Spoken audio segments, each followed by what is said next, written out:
There we are. Good afternoon. I'd like to welcome everyone to the Oregon Transportation Commission meeting for December 6th. Thank you for giving us a little extra time. Our meeting went over.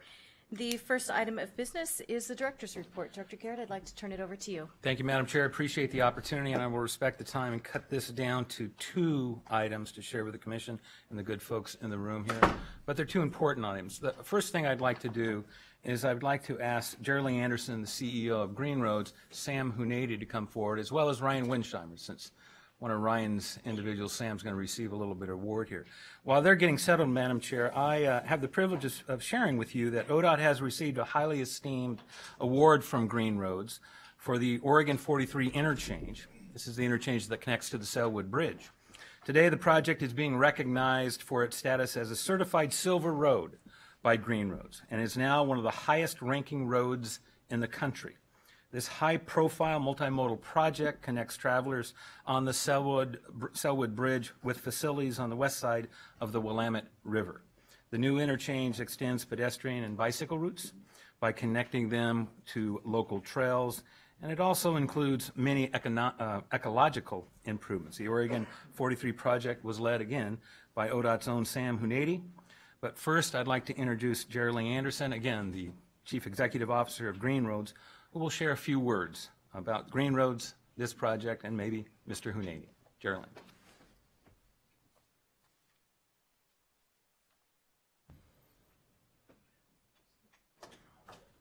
They are a little fickle. I think if the red light, there I'm good. Yes. Okay, excellent.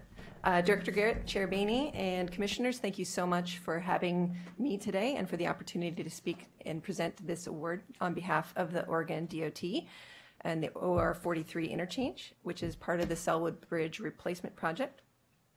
Green Roads Foundation is an independent 501c3 nonprofit corporation that advances sustainability education and initiatives for transportation infrastructure.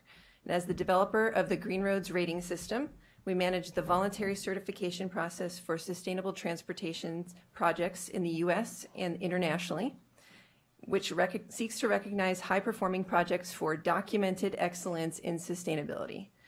The Selwood Bridge program was one of the first 10 applicants accepted into the Green Roads program back in about 2011 and 2012. In fact, the Oregon Department of Transportation has been involved in the development of Green Roads since 2008.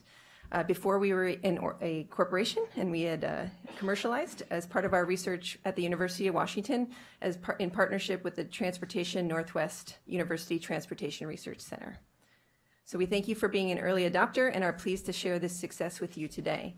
And because of ODOT's initial research funding and continued support, we are now working with more than 100 streets, highways, bridges, rails, and trails all over the world in 11 states and 9 countries, valued at over $26 billion.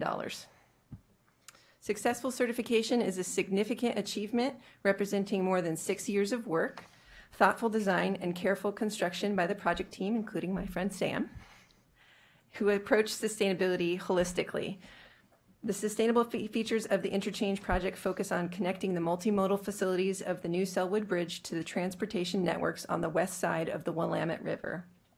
Specific sustainability features of the project include vegetated swales for the treatment of stormwater runoff, dark sky friendly luminaires with energy efficient LEDs, multimodal enhancements such as crosswalks, bicycle signals, trail connections, bus stops, and bus pullouts, and improved fish passage in Stevens Creek. These features, as well as others, combine together to make the OR 43 interchange project the highest scoring highway in the United States and around the globe. It is also the first and only silver certified highway project so far, and this is a substantial achievement. It is not easy to do Green Roads sometimes. It is representative of what is above and beyond sustainable practices for most departments of transportation. The Oregon 43 Interchange Project is the result of an interdisciplinary collaborative effort from ODOT and its partners, including Multnomah County, the Federal Highway Administration, the City of Portland, and the design and construction team of T.Y. Lin, CH2M Hill, David Evans Associates, and contractor Slade & Son Joint Venture.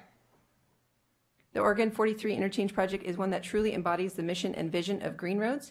And on behalf of Green Roads Foundation's Board of Directors, I am pleased to recognize the Oregon Department of Transportation, the Oregon Transportation Commission, and present this certification plaque on behalf of the project team and for successfully completing Green Roads Silver certification. We look forward to working with you on your future projects. So with that, Madam Chair, I think there's going to be a handing of the award to Mr. Hunani. And if you and I can come out front, I think we get a quick picture, and then I'll get back to the second item I have. Well, of course, Sam.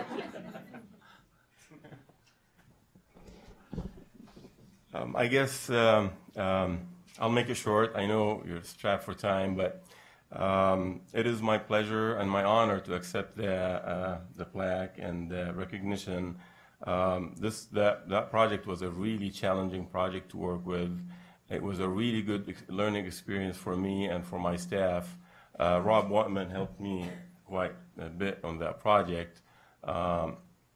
And I know at one point I asked Matt and Mr. Simpson to attend a tour at one point, and I think it was pretty helpful to have a good understanding of the project. But anyway, I want to dedicate this plaque to the ODOT staff that worked on the project, and OTC, FHWA, everybody that helped me from senior management and all that. Ryan Winsheimer was extreme help, gave me all the support that I needed. Tech Center, everybody that worked on the project. So I want to thank you all for the help and support for that project. Thank you. Well said, Sam. We are honored to work with you, so thank you for your leadership and well-deserved. Thank you. Please. I just want to add that I live near the bridge, and I've been through that area so many times, and the difference between what was there before, not just the bridge, obviously, which is a brand new bridge, but the approaches, the way that you managed all of those features. Just a terrific job. So congratulations on a spectacular project. Thank you.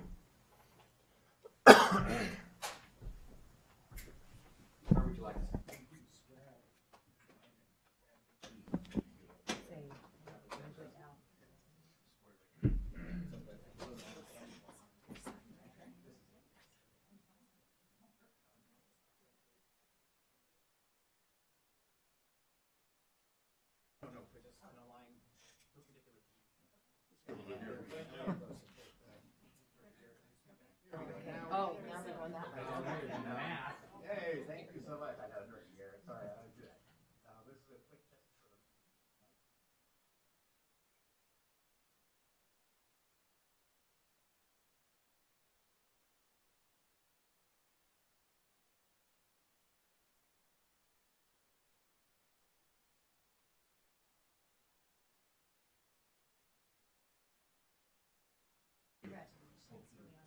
Congratulations. Thank you very much. Thank you. Thank you. Congratulations.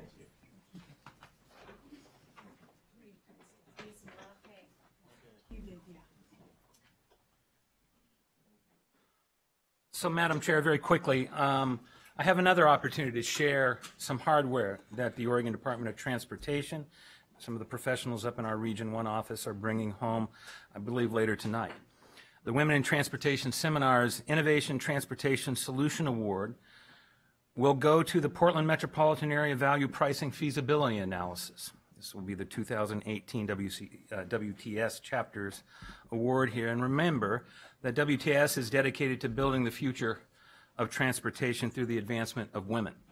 With more than 6,500 members internationally, both including men and women, WTS provides professional programs, networking opportunities, and access to industry and governmental leaders in the transportation world.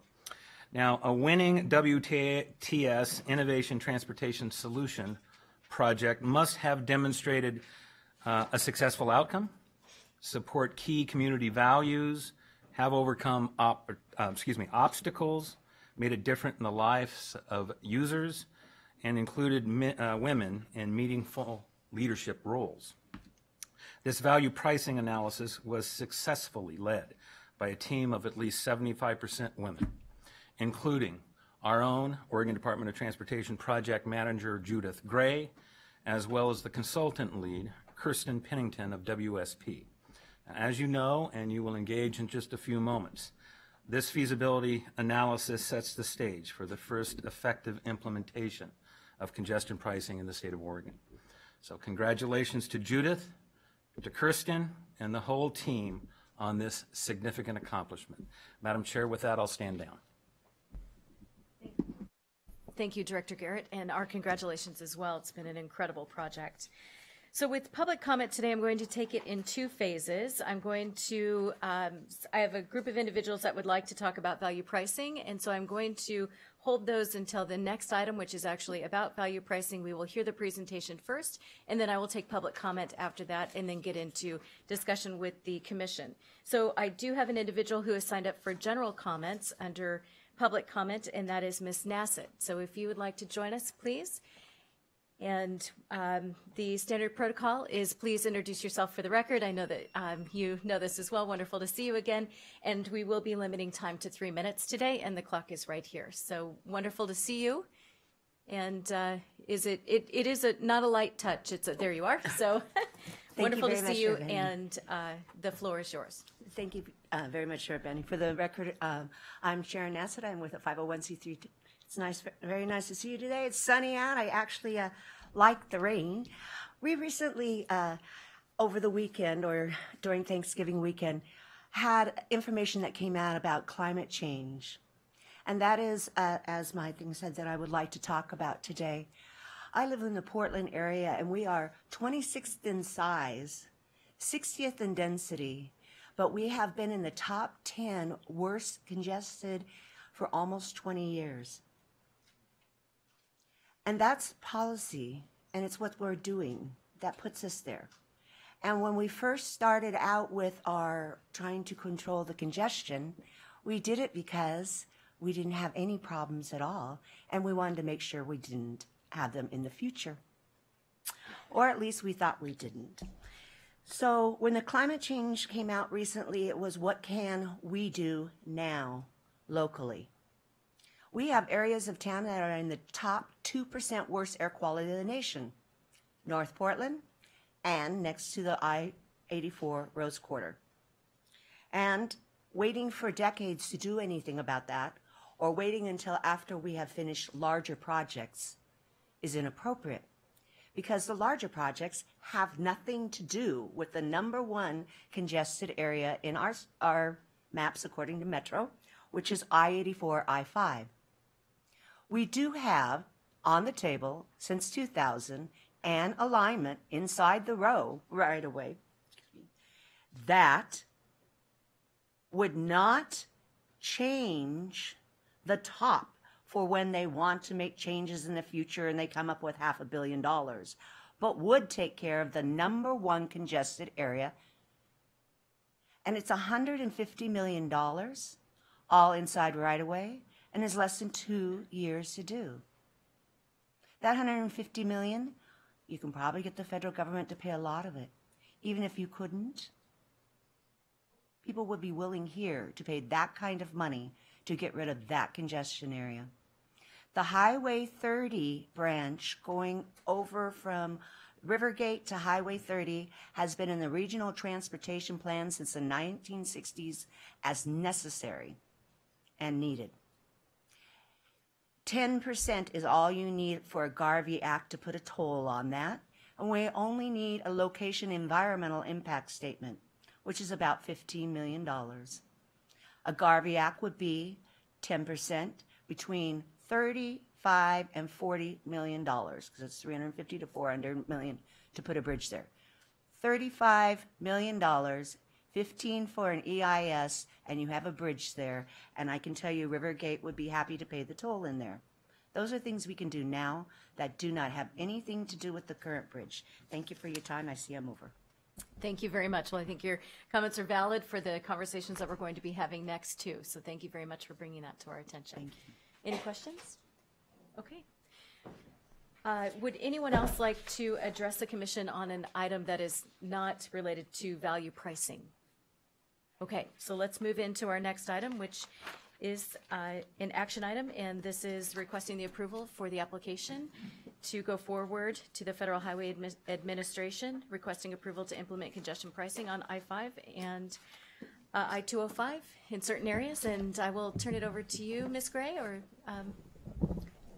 and again, congratulations for a job well done. Thanks very much. And I will turn it over to Ryan. Ryan will be turning it over to himself.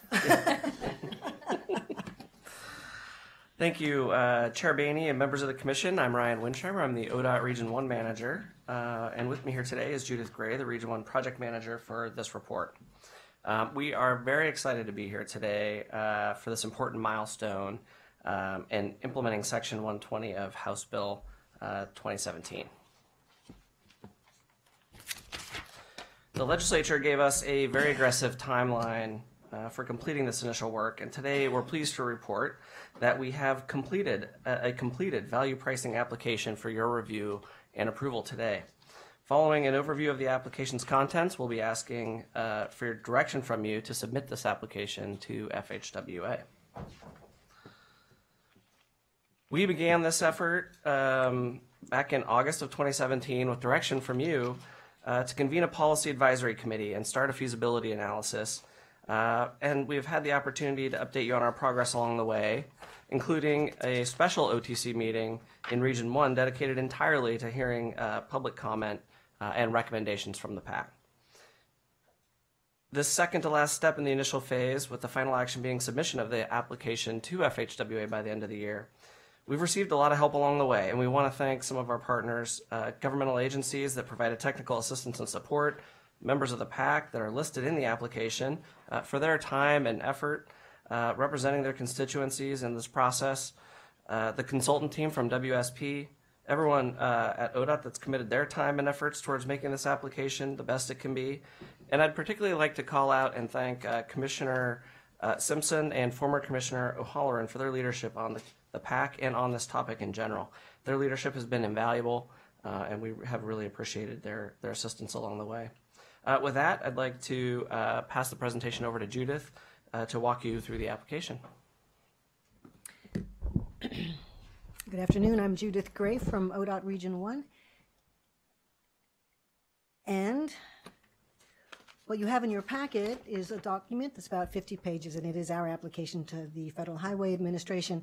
As you can see, it isn't an application form with a checklist or something, but what we can do at this stage is document the work that was done in the feasibility analysis and establish that formal acknowledgement from the Federal Highway Administration. So this is the table of contents listed here, and that part in blue, the proposed projects and the request to Federal Highway Administration, you will hopefully recognize from the direction you gave us in your August meeting. And then the other sections really are provided for some context and background, because I think that this is a document that will probably be useful for hopefully a long time. Right up front, we've stated the objectives, which are dual objectives for pricing, both the supply and the demand side, where pricing can be used to generate revenue to make transportation investments, but also to manage demand. We've listed priority projects on I-5 and I-205, but I want to be clear, it's not because here this is the funding strategy. The Rose Quarter was funded with HB 2017, and we're currently working on a funding strategy for I-205 that Ryan's going to give you more about later. But tolling could be a part of that. What we do know is that these are two mega projects that were identified as priorities in the 2017 legislative session. They overlap geographically with our tolling locations, and they're reflective of the congestion problem that we have in this area. And as we move forward into a federal process, we think it's going to be helpful to have identified these as part of the corridor-wide issues that we're trying to address. And you'll see that we get a little bit more into that in the reason statement. So this is really what we're asking to do. We are intending to pursue tolling in these locations shown on the map on I-205 and I-5, and it also shows what we have for the needing to clarify what the terminus points will be for both projects. We've identified the priority mitigation strategies that we discussed at your August meeting. So again, the importance of making sure that people have improved options for public transit and other choices, making provisions for low-income communities, and identifying and developing strategies to avoid or minimize or mitigate diversion onto the surface street system. So where we are specifically asking for a response from Federal Highway Administration is regarding these three primary areas where we feel if we can get concurrence or if needed clarification at this time, we can have the most efficient and streamlined and productive process moving forward. And those have to do with the federal tolling program that we would use to pursue tolling, the proposed next steps, so the analysis we've identified in order to make sure we're meeting the requirements under the Federal Environmental Policy Act, and also the timeline and getting an agreement about the timeline for the NEPA review. I think we've discussed with you before, there are I think there are 4 different tolling programs under federal policy. And there are 2 that we think are still open for us here. One is the value pricing pilot program, and the other is the Section 129 mainline tolling, which is more traditional infrastructure funding program.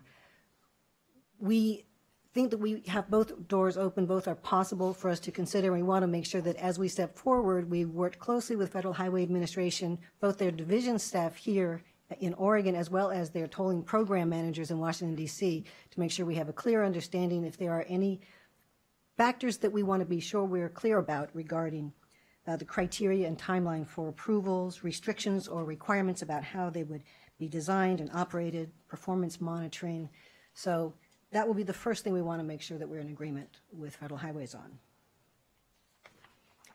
Secondly, we've developed a high-level scope of work, and this has been done in consultation with NEPA and other staff here at ODOT, as well as Federal Highway staff, to make sure that the work we engage in moving forward will meet the requirements of the Federal Highway Administration and under NEPA.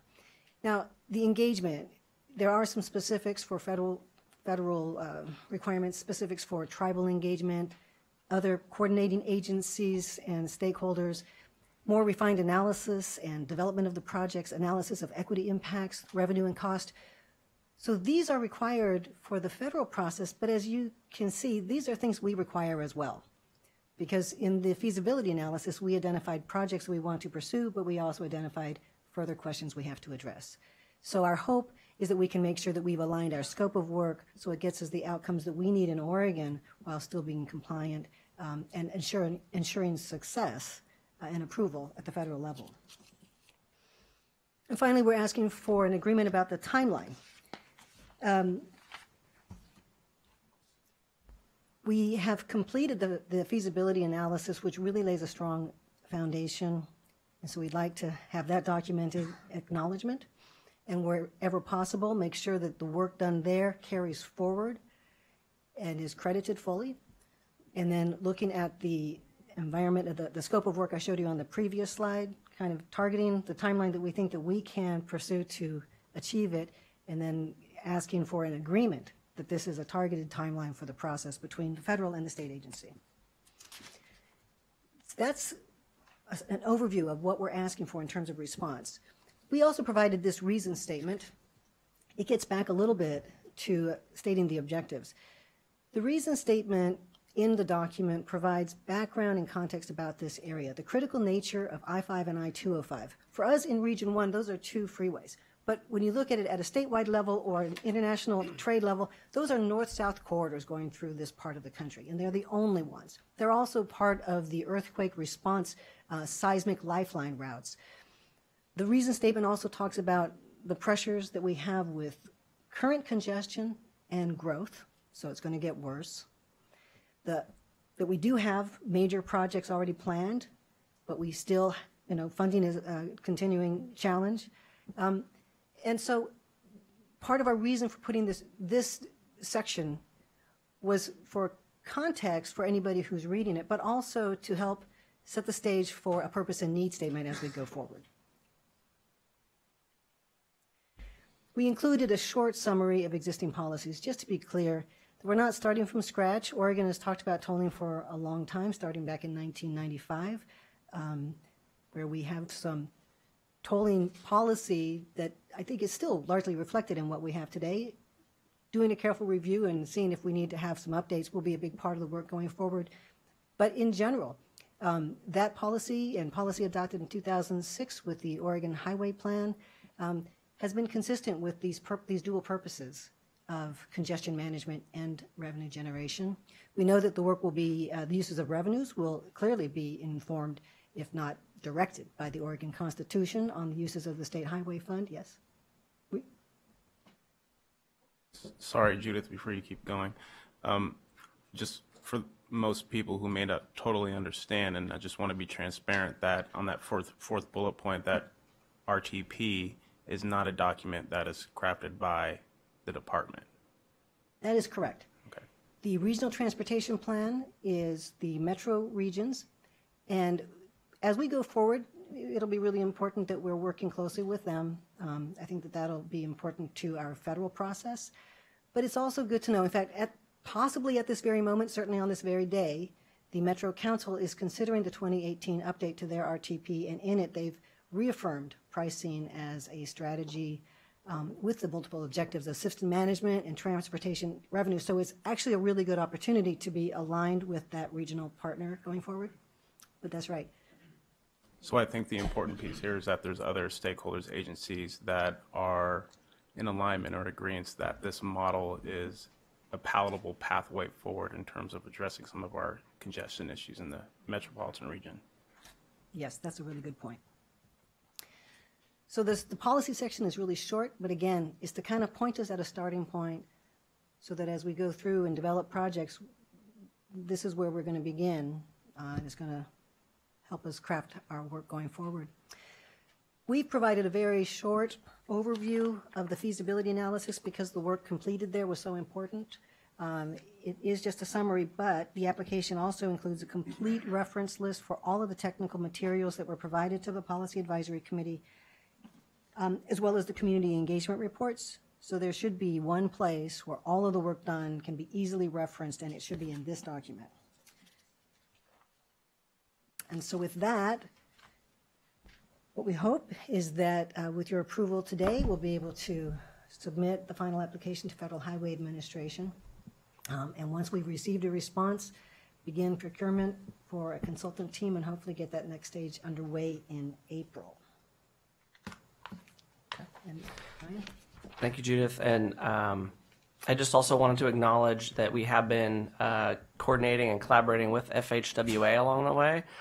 Phil Ditzler, our regional administrator, participated on our PAC as a ex officio member, and his team, both here in Oregon and the DC folks, have been talking with us, and we're feeling like we have had very good conversations in outlining our steps forward, and that we are proposing a path that is going to be successful at the end of the day. So with that, I know that we have a proposed motion that we have shared with you for consideration, but I know we have some public comment that you may like to take before that, and then we're certainly able to come back up should you wish.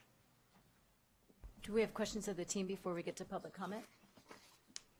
Okay, excellent.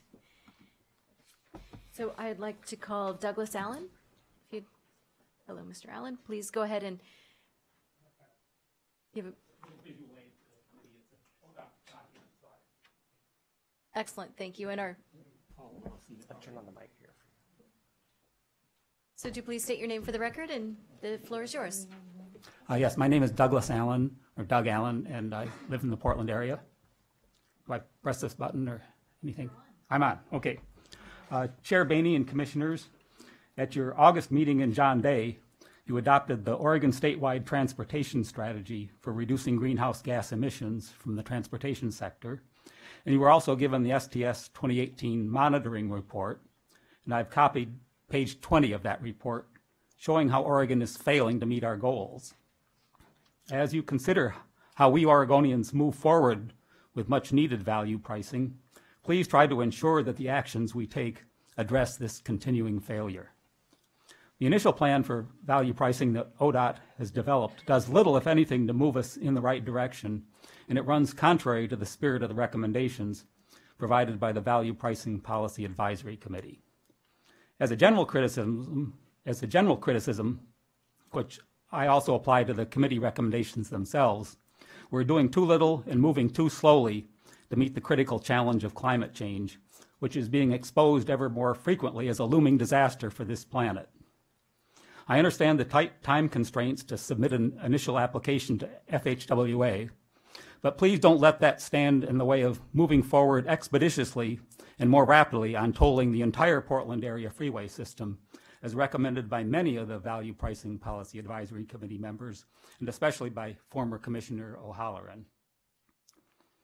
In particular, however, I also wish to point out that the actions recommended by the committee for immediate application in December consist of two distinct parts, pricing I-5 and pricing a section of 205.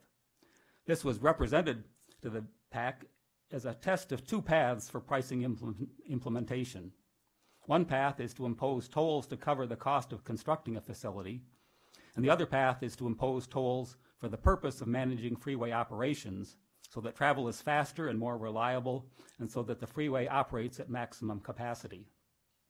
The I-5 project was represented as tolling to improve operation, which requires that tolls be set at the minimum level and for the minimum duration during the day needed to achieve optimal freeway operation.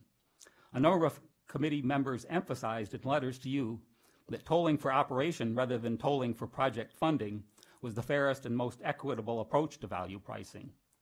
I believe that the ODOT application to FHWA violates the intent of the committee recommendations by declaring that the revenue will be reserved for the Broadway-Weidler-Rose Quarter project, rather than declaring that it go into the congestion relief fund that is under your commission's jurisdiction. You should remove the project earmark from the FHWA application. When it becomes clearer when and how much revenue will come from pricing I-5, you can undertake a separate analysis to determine whether the Rose Quarter project is the most cost-effective and equitable plan to spend congestion relief fund money. You should add to the application the specific intent to toll for freeway management, which was the motivation for which the federal value pricing pilot program was originally created. Thank you very much. Thank you very much for your comments as well, and for your involvement in this process. And do we have questions specific to Mr. Allen? Do not. Thank you very much. Next, I would like to call Shoshana Cohen.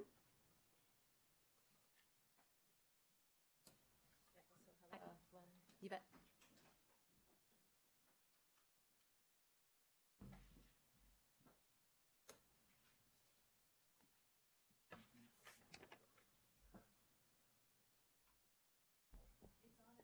Okay. Good afternoon. I'm Shoshana Cohen with the City of Portland Bureau of Transportation, and you have there a letter from our interim director, Chris Warner, and actually I think later we'll be following up with a similar letter sent to you from the mayor. And I just have a couple of comments here on the application that you're considering today. First, I want to thank you all for your leadership on this groundbreaking project that begins to address one of the biggest problems in our state. We also want to thank the many ODOT staff. We're thrilled that they are being recognized by the WTS for this work. Everyone has spent so much time, and we feel like this is in a really great place. We all know that congestion is a growing problem that hurts our economy, hurts our communities, and hurts our climate.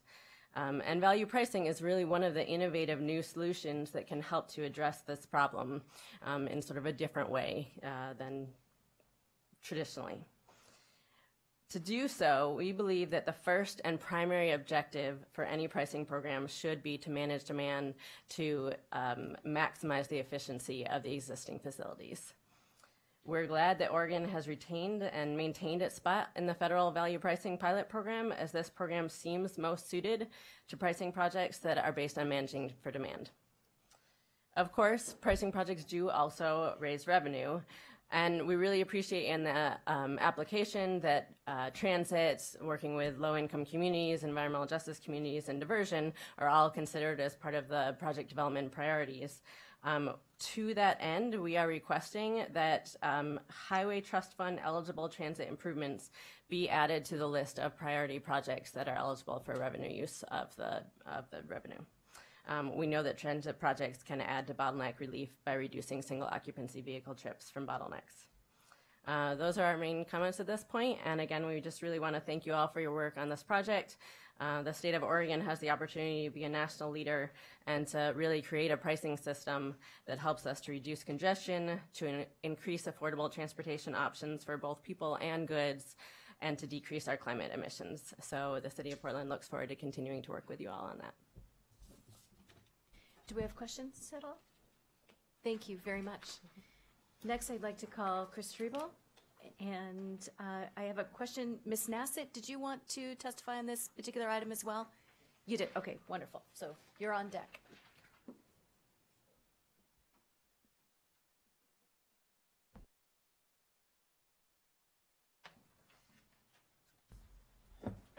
Great to see you. Please, the floor is yours. Nice to see you. Thanks. Hi, I'm Chris Trebel. I'm chair of the Overlook Neighborhood Association in North Portland. Overlook is the neighborhood in which the northern terminus of the tolling on I-5 is proposed at the Alberta going exit. I gave you written comments. I'm going to just riff off that. North Portland is a historically underserved community in Portland. We are home to a disproportionately large portion of communities of color and low-income communities relative to the rest of the metro area. If you start the tolling at the going Alberta Street exit, as is proposed in here, you will encourage diversion into residential neighborhoods that are ill-equipped to prepare or ill-equipped to handle it, thanks in part to that historic underserving of the communities. There's an easy solution to this. Move the northern start of tolling to the Interstate Bridge or just south of Hayden Island. That would then discourage people coming from Washington, commuting in the morning, to divert onto North Portland streets to get to downtown or to I-405. Now, I understand there are political reasons not to do this. Washingtonians don't want it. Why don't they want it? Because they want to be able to get off the highway before they pay the tolls and cut through North Portland. Swan Island probably doesn't want it. UPS, FedEx, Daimler are all down there, and if they can send their trucks north without paying tolls, they'll be happy. But if you serve those political and business interests, you will harm North Portland. You will disrupt our neighborhood safety, the health, the livability of residential neighborhoods. We have a lot of bikers, walkers, kids going to and from school that will be put at risk by high volumes of traffic on streets that are not ready to handle it. Now, the application pays lip service to the idea that the northern terminus hasn't really been determined. I'll point out that on the map, the vague area, really, there is only one exit in that blue striped area, and that's Alberta going. It also doesn't stretch up north. If you're giving serious consideration to North Portland alternatives, you should be looking at all North Portland alternatives, including all the way up to the bridge. And if the terminus is vague, why even mention Alberta going in the application? If it's to be determined, leave it to be determined. Why not strike that?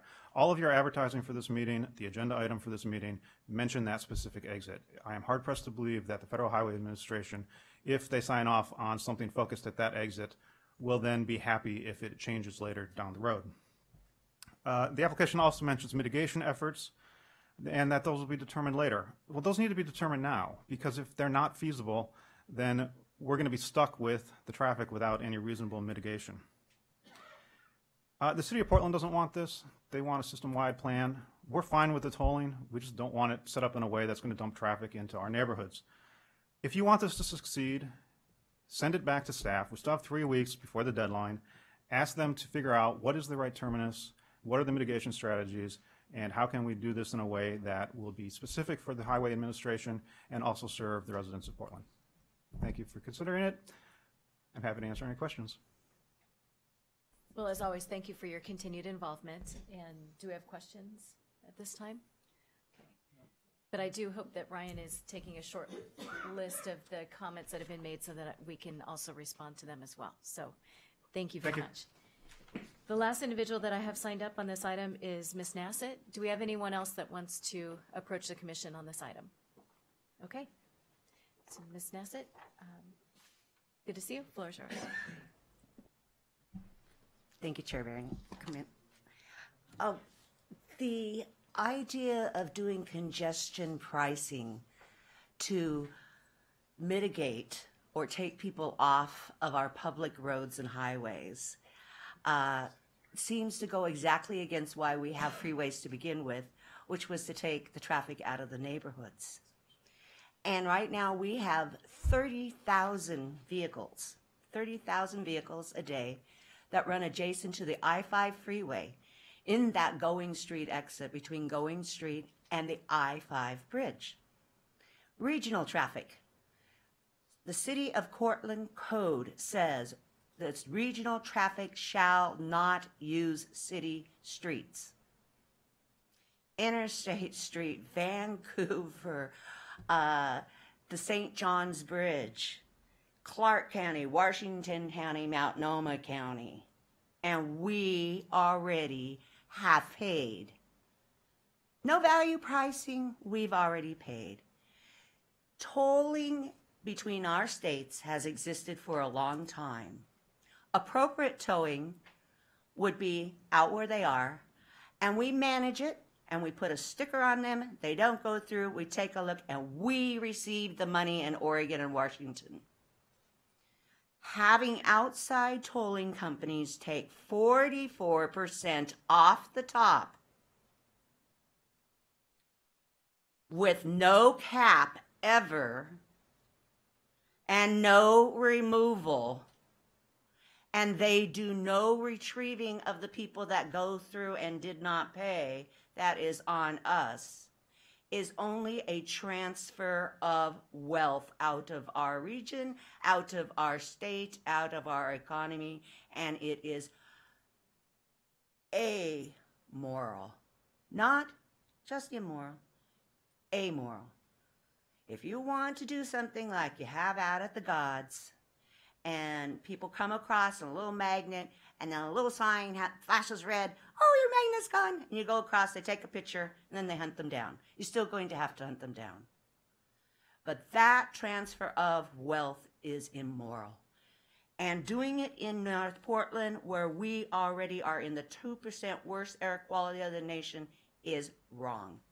Having Going Street as going up through the neighborhood and down to get into Swan Island is so wrong.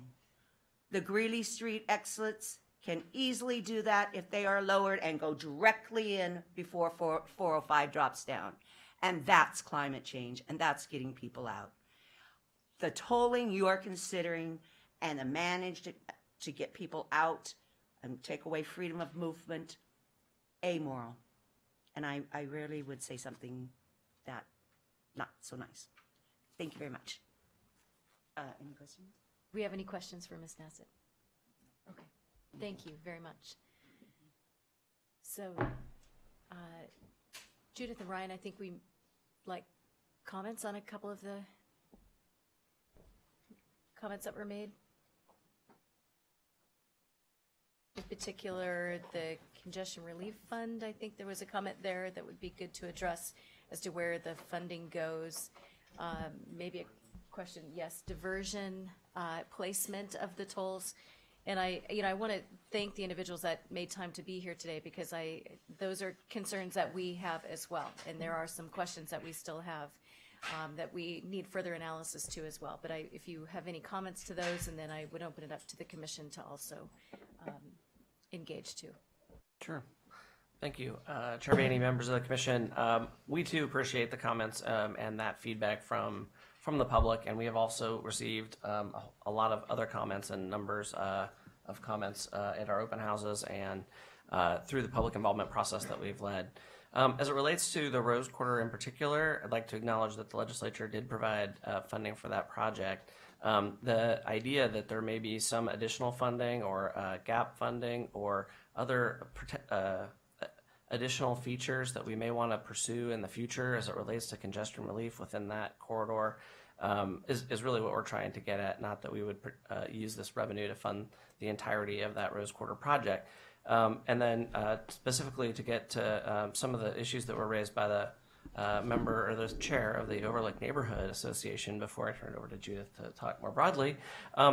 I think those are concerns that we share as well, that the city has expressed concern in, and that is why we plan to take an additional 2 years before we submit our NEPA process. This gives us the opportunity to look at should that barrier or should that those blue marks be moved up a little bit or down a little bit and what would the impacts of that look like? Are there other opportunities to mitigate that? That is really why we're taking this additional 2 years before flipping the switch on NEPA, on that NEPA process, where we are required to provide a much more rigorous environmental footprint that we're going to be in. Right now, this application does not limit us to that in the same way that starting a NEPA process would. And so we appreciate those comments. We're going to continue to look into those over the next 2 years, really, and defining what it is we take into NEPA as we move forward. Judith, do you have anything to add to this? Not really. I think you covered it well. So on that, thank you. On the comments that you made about Rose Quarter and the diversion, the Overlook Neighborhood Association's testimony. First, well, first of all, there won't be any tolling for many years. But when and if there's tolling, question was raised about where the proceeds go, and I think the statute requires that they go into a fund, not that they be earmarked projects, including the Rose Garden. Is that correct? Well, House Bill 2017 established a congestion relief fund. So Right. that could evolve, but that's its purpose. They're not earmarks. Yeah. Right. I realize there are earmarks in House Bill 2017, but with respect to the proceeds Correct. from tolling, they're going into that fund, That's as the I expectation. understand it. As Ryan just said, part of those, some portion of those funds could be used for Rose Quarter or any one of a number of other projects that are eligible within the region. It could be, but again, that's not something that we're going to decide. Right. Now. No, I know. And that's- But it's I actually just not want something to we're gonna decide. clarify that Right. that there would be some eligibility there. The point being that one, the Rose Quarter project is earmarked in the bill and is funded in the bill. Correct. That's point one. Point two, tolling proceeds are going into a general fund that would be determined, the expenditure of those funds would be determined down the road. Yes. This application's not deciding anything with respect to that, correct? That is correct. Okay, so, and with respect to the northern terminus being at Going, maybe you could just give us a couple of sentences on why Going, why you ended up there. Maybe it takes more than a couple of sentences. I can actually appreciate the discomfort with being that precise in the name. Yeah. It started off looking at the whole system and dividing it into segments, and that was the name. Right. But I think that more attention might be paid to the hash marks, which show that we're not sure exactly what the terminus should be, and it's for exactly that reason. So we completely share that concern, and that will be the focus of the analysis we need to do. And then I want to ask a question about PBOT's testimony and request that Highway Trust Fund eligible transit investments be included. Could you comment on that? That's also, if you look at the development priorities section, we talk about different ways to address transit, improving transit. We know there are limitations, but we think there will be opportunities as well. And so there are things like park and ride lots or capital facilities within the right-of-way that would be eligible. We didn't identify them because we haven't figured out what they are yet. So we agree that that would be part of the toolkit that we're looking at, part of this list of strategies. At this time, it's prioritized by being the mitigation strategy, the development priority. That's where we've prioritized that part of the work.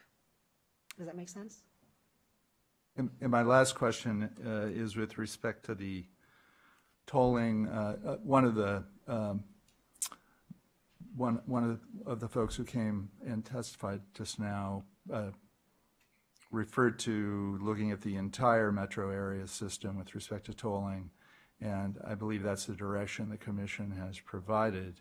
So while today we're not looking at that, my understanding is that we will be receiving a report early in 2019 on that. So maybe you could talk a little bit about the fact that as we've directed and you'll be responding to, you're looking beyond 205 and I-5 to the rest of the system, which I think the commission as a whole is very interested in seeing a comprehensive approach and study of what we might look at here. Yes. At the August meeting, we were directed to prepare this application and then in a separate deliverable by the end of January to bring back an approach for how we would look at the entire region. So we are looking at that and working on bringing that to you. And part of what we need to do is know how we're going to approach this so that we can make sure that this lays a foundation for how these projects might influence the operations of the rest of the system. So that is something we're on track to bring back to you. And when do you expect to be back? Well, we will meet the requirement that we submit it to you by the end of January. We haven't scheduled coming to give a presentation. We've talked about it at the executive team, but we would be ready by February. Okay. Depends on your calendar. Your calendar's getting pretty full. But as a point of clarification, that's a process to study, not Yes. necessarily a study. So it is Correct. how we would go about doing that, not necessarily. Right. It's not a here is what completed we- study. Very good. But So I it just- for certainly those that are- shows that you heard that the PAC heard that from, there was a lot of interest in that.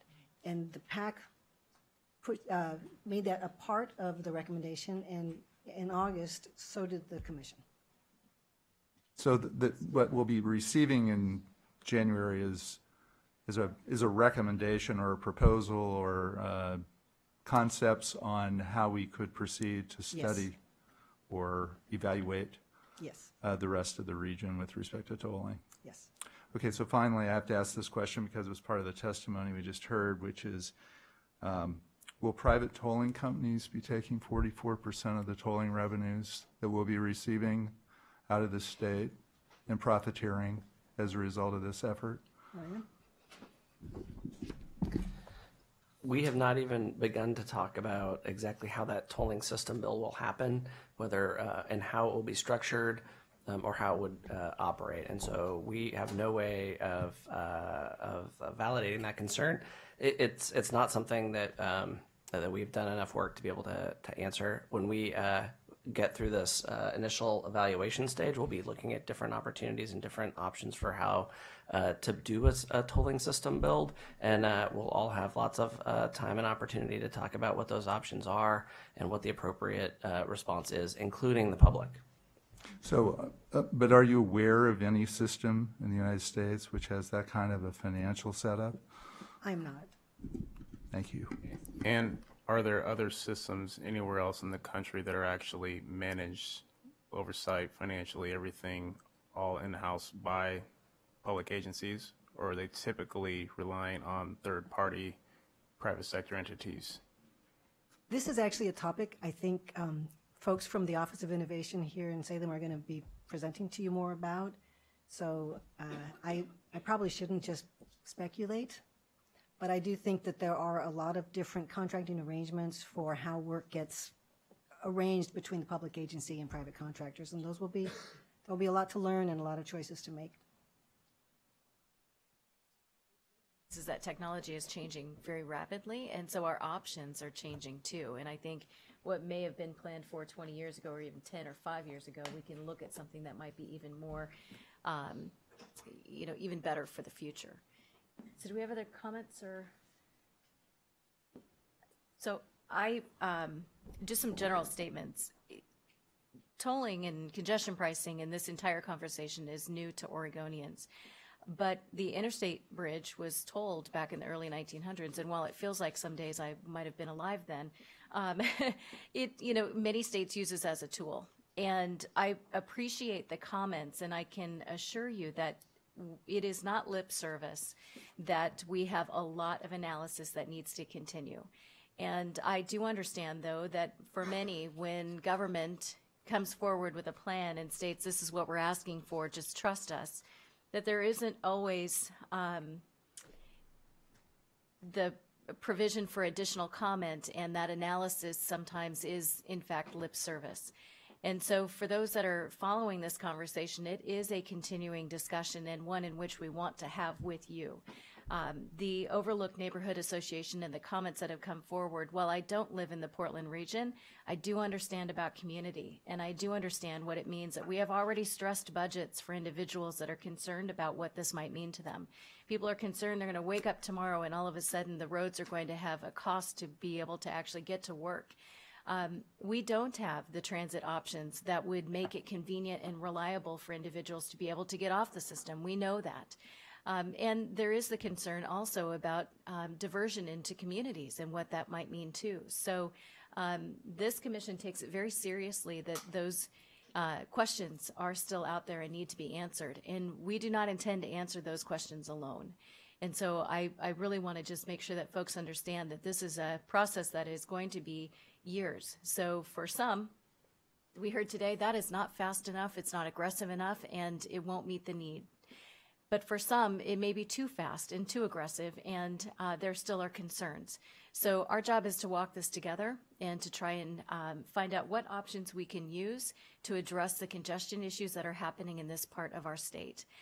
We heard through the governor's visioning panel, we went to 11 different areas of the state, and there were 4 priorities, of which the congestion in the Portland metropolitan area was in the top 4, if not the top.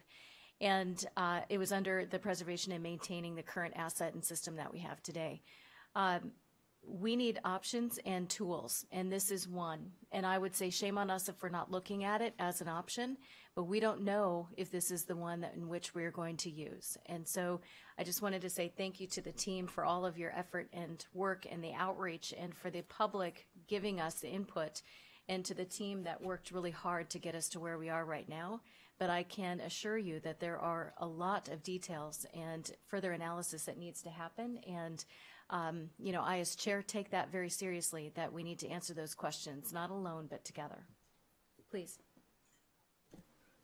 Thank you, Madam Chair. And just to provide some thoughts as somebody who's been involved with this process ever since its inception from the PAC committee. And if anyone knows me, you're pretty aware that I look at things from a triple bottom line perspective, just to because I believe that's the more holistic approach to ensure that community is not only benefiting, but it's in a position where it sustains itself.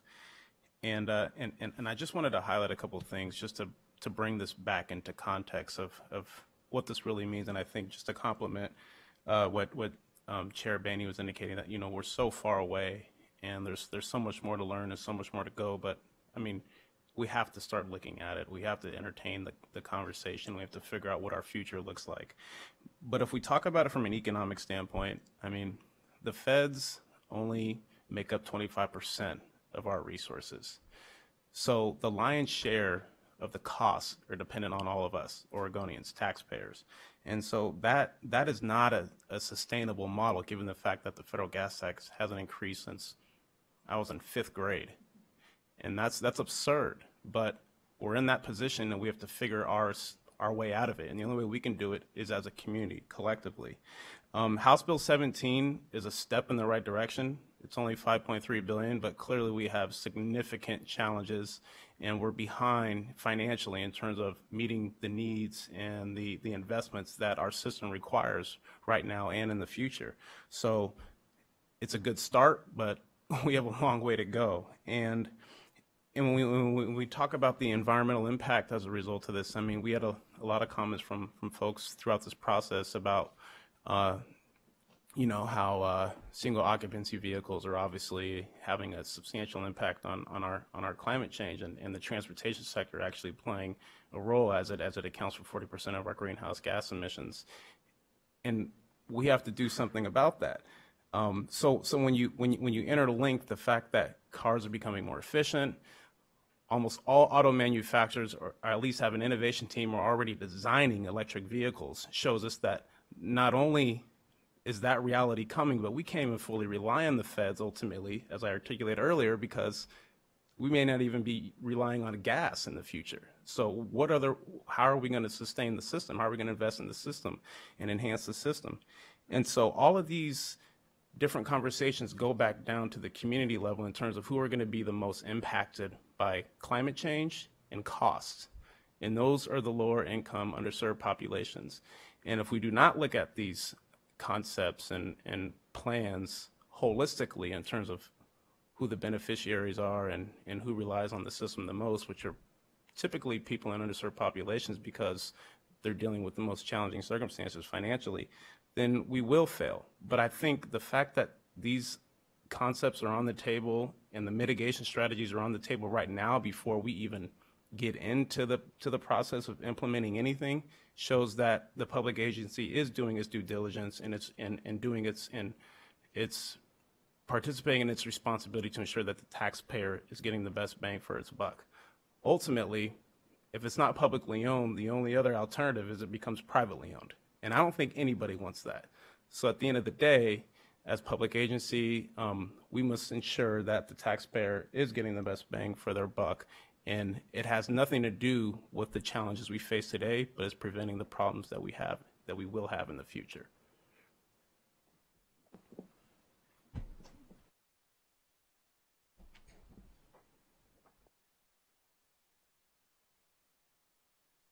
We made yours not work. There we go. All right. All right. Well, I'm a latecomer to this process. I just joined the commission in June. But the impact of congestion doesn't just impact the communities of the Portland metropolitan area. I come from a Southern Oregon designation, if you want to call it that. I hear all the time about our economy is suffering, and as greenhouse gas issues are suffering, because when you've got trucks sitting there emitting greenhouse gases and they're not moving, that's not improving the greenhouse gas project to reduce that.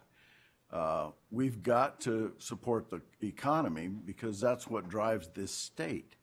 But at the same time, we have to make improvements to our ecology. We've got to make improvements to the system that serves the entire state. And you know, I appreciate Commissioner Van Brocklin's clarification of several issues that were brought up. I'm sorry, Bob. He's just so excited. And I very much appreciate. Yeah, that's another issue all unto itself. But I also appreciate Senator Simpson or Commissioner Simpson's. Yes, congratulations. Commissioner Simpson's comments about the impacts on the communities that this is going to happen, but it's not going to get any better unless we find some solutions. This is one possible solution. Is it the end all and be all? No, we don't know that yet. We've got a lot more to do. You know, ideally we'd be doing this in a 3-year period. Well, that's not going to happen. It's not realistic. But I can tell you from an economic standpoint, there are a lot of folks out there who are saying, we need to fix this problem now. We should have fixed it 10 years ago or 5 years ago. But we've got to find a solution now, or this economy and the state's air quality is going to continue to deteriorate. Please. Okay. Turning on and off. Sorry, excuse me. Thank you, Chair. As you said, Commissioner, that you came late to the discussion. I really came late to the discussion. I've only been a commissioner for a couple months.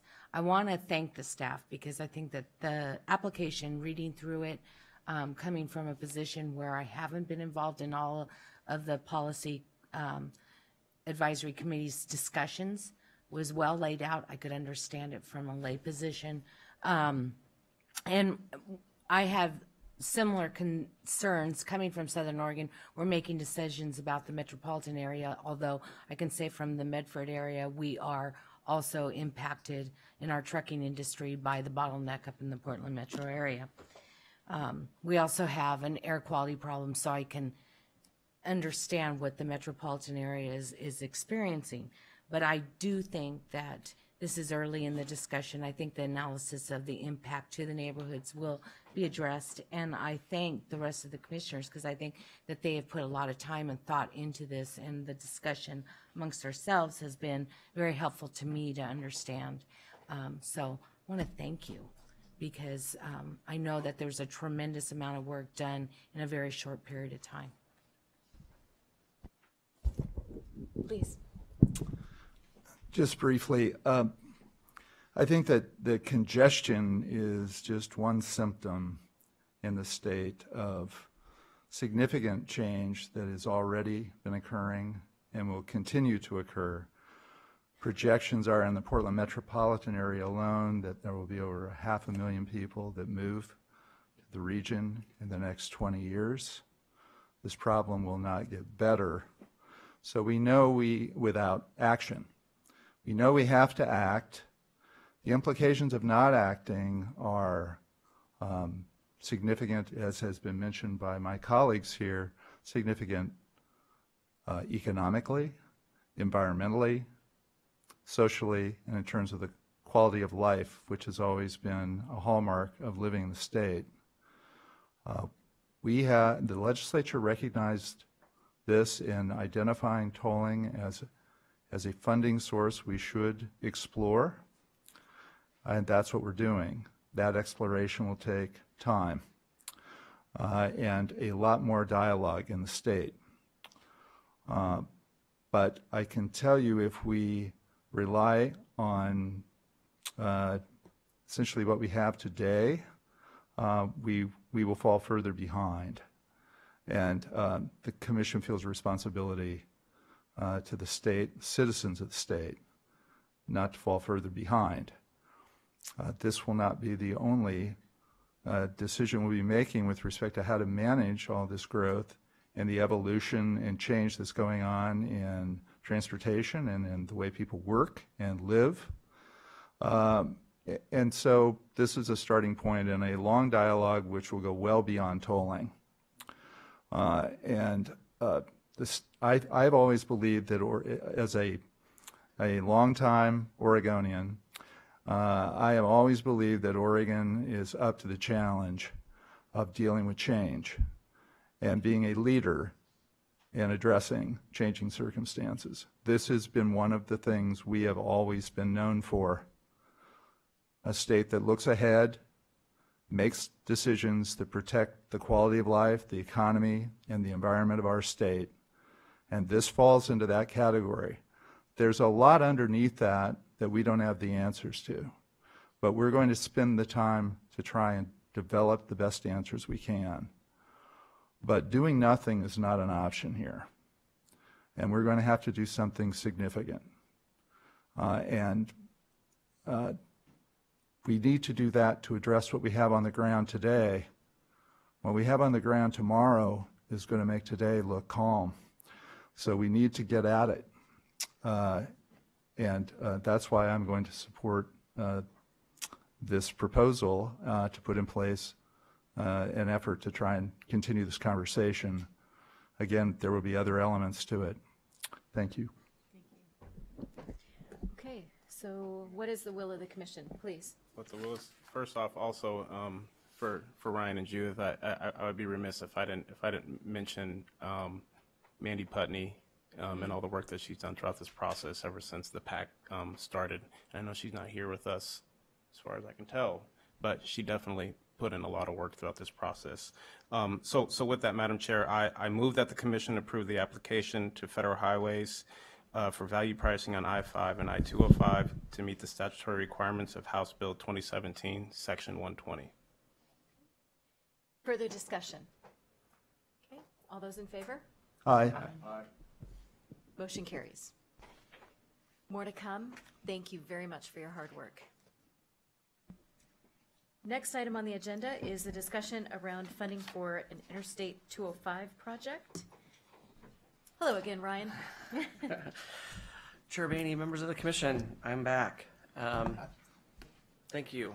I'm being joined by Russ Kassler, who's helped us with developing some of these scenarios at a very conceptual level. So thanks for joining us, Russ. I appreciate the opportunity to give you a preview of some of the funding realities and challenges we face regarding delivery of the I-205 widening project, and that we will be sharing with the Joint Legislative Committee on Transportation next week. HB 5045 produced a budget note, and that note directed ODOT to fund congestion relief on I-205, including the Stafford Road to Abernathy bottleneck, directs that value pricing revenue be dedicated to the I-205 project, and requires us to present a report on funding needs and options no later than the last legislative days of this calendar year. When the budget note refers to fully funding congestion relief on I-205, they're referring to project elements on this slide and that are described in much more detail as part of our cost to complete report that we provided back to the legislature back in January of this year, including widening and seismically upgrading the George Abernathy Bridge and adding an additional lane in each direction between 9090 Interchange and Stafford Road. The budget note directed ODOT to ensure ongoing commitment to fund development and construction of the project. The OTC and ODOT have shown an extraordinary commitment to funding the project, including the dedication of over $50 million of August of last year. This level of funding will fully fund NEPA and the final design for the entire project, all three elements. The $50 million of available funds again, is enough to complete NEPA and final design of all three packages, as you can see here. And these packages are pulled from the cost to complete report. The funding will also construct package C, which is the active traffic management elements of the project that are scheduled to go out to bid later this year. Oh, I'm sorry, in 2019. However, the construction phases of Package A, the Abernathy Bridge widening, and Package B, the lane widening of the bridge to Stafford Road, remain unfunded at this time.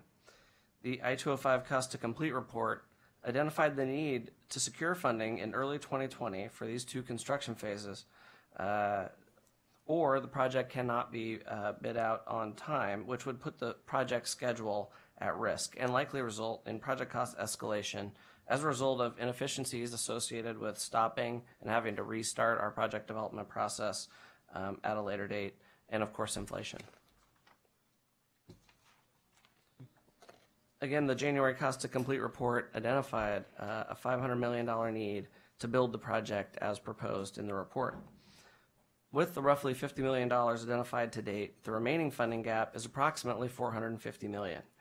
The footnote here calls out the fact that while quite a bit of design work has occurred between January and December of this year, and while there are a number of design issues and cost factors that remain somewhat uncertain, our cost range is still between $495 million and $515 million. And at this time, both ODOT and our design consultant, HDR, feel continuing to use that $500 million number for total project cost is reasonable to assume.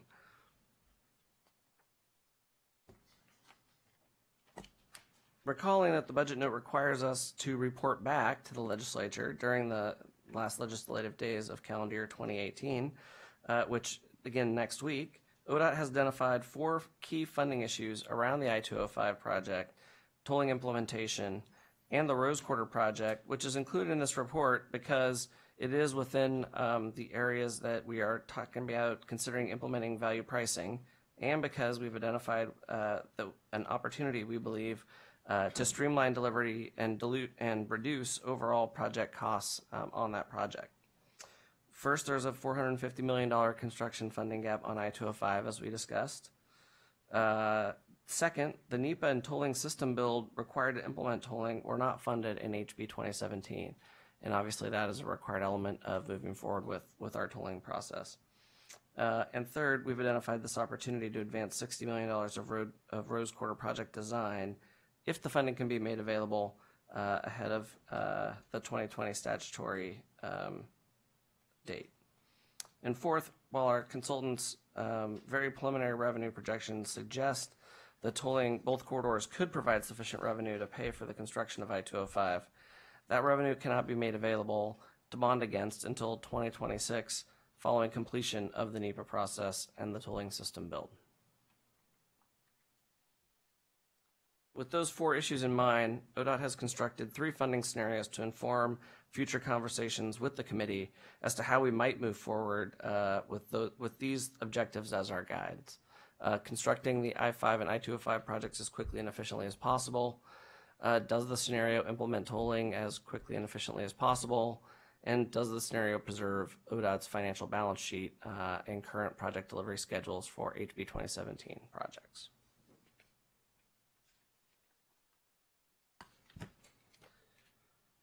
Scenario 1 is a current course of action. Scenario 2 is a delay other HB 2017 projects scenario. And scenario 3 is potentially providing additional revenue. It's important to note here that while scenario 1, current course of action, represents our most likely course of action, considering what we know today, its purpose is really to demonstrate the issues we've discussed earlier and the impacts to project delivery, tolling implementation, and timeframes. It is not the only possible course of action under our current course of action, but it is a likely scenario. It's even more important to make very clear that scenarios 2 and 3 are even more illustrative and are not intended to be pursued or adopted wholesale, but are meant to inform discussions of potential alternative courses of action and can be modified in many, many ways to facilitate different delivery timelines, alternative tolling implementation timelines, and or funding schedules. Again, they are for illustrative purposes only and to inform potential outcomes at a very high level. At this time, ODOT is seeking direction for scenario development from the committee and would provide a much higher level of detail and rigor in our analysis as we zero in on a set of preferred approaches moving forward.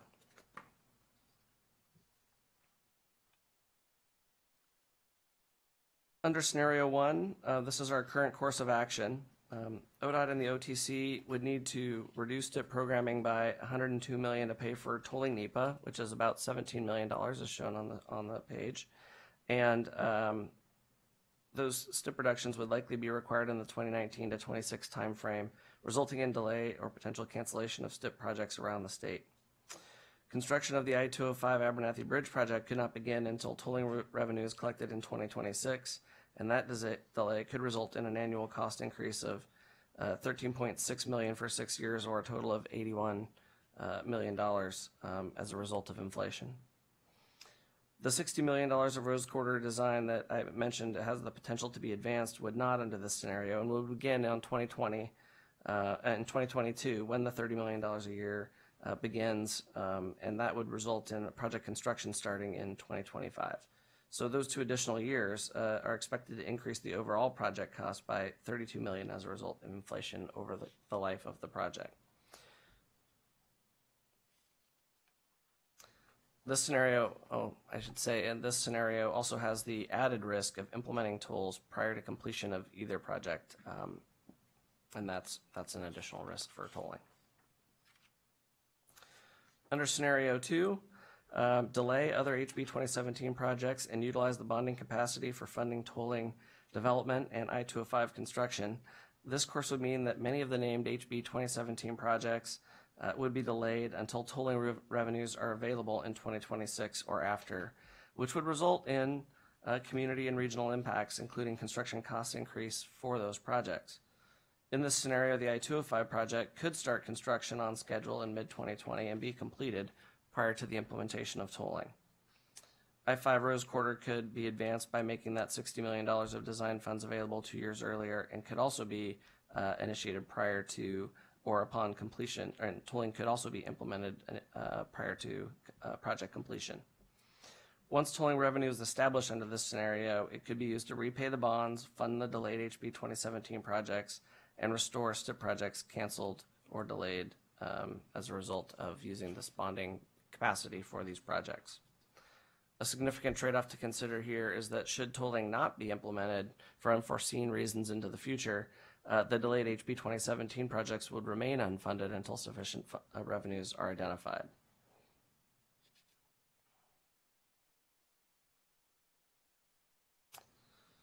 Scenario 3, which is a potential new revenue source scenario.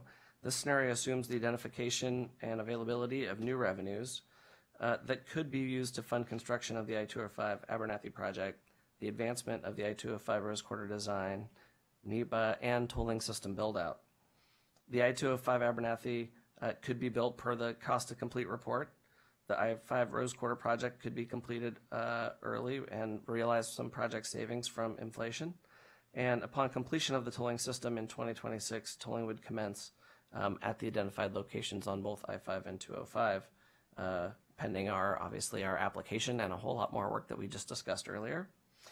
Two significant things to consider in this, again, very illustrative scenario would be that significant tolling revenue could be used to fund additional congestion relief in both corridors immediately, instead of being dedicated to bond repayments, as some of the other scenarios suggest.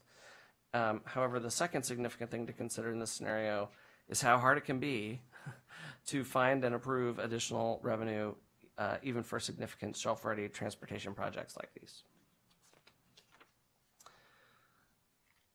This table provides a simplified comparison for how these scenarios perform related to our three objectives. But again, these scenarios and the information provided in the report to the legislature are illustrative only and intended to inform future alternative development.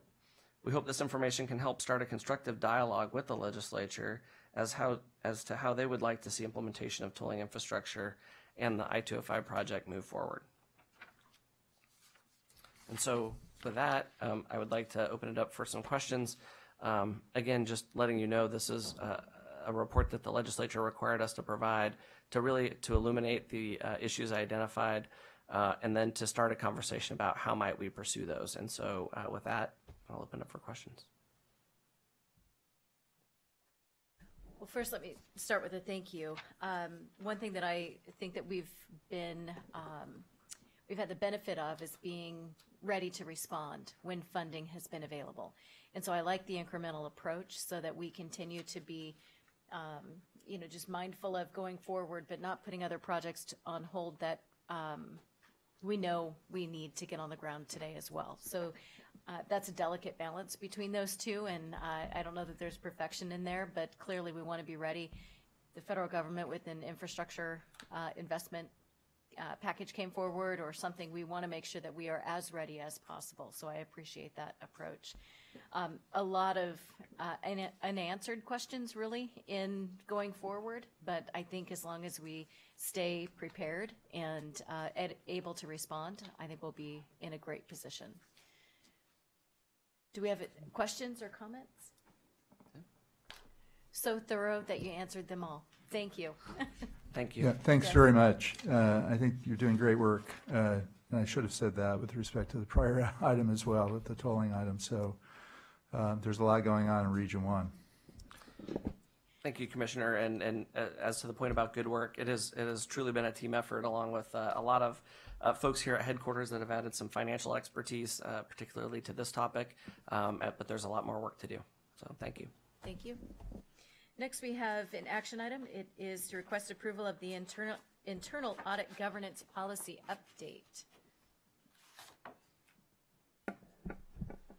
And as many of you know, the internal audit function has had a slight change in House Bill 2017, and we have our chief auditor with us today. So I'll turn the floor over to you.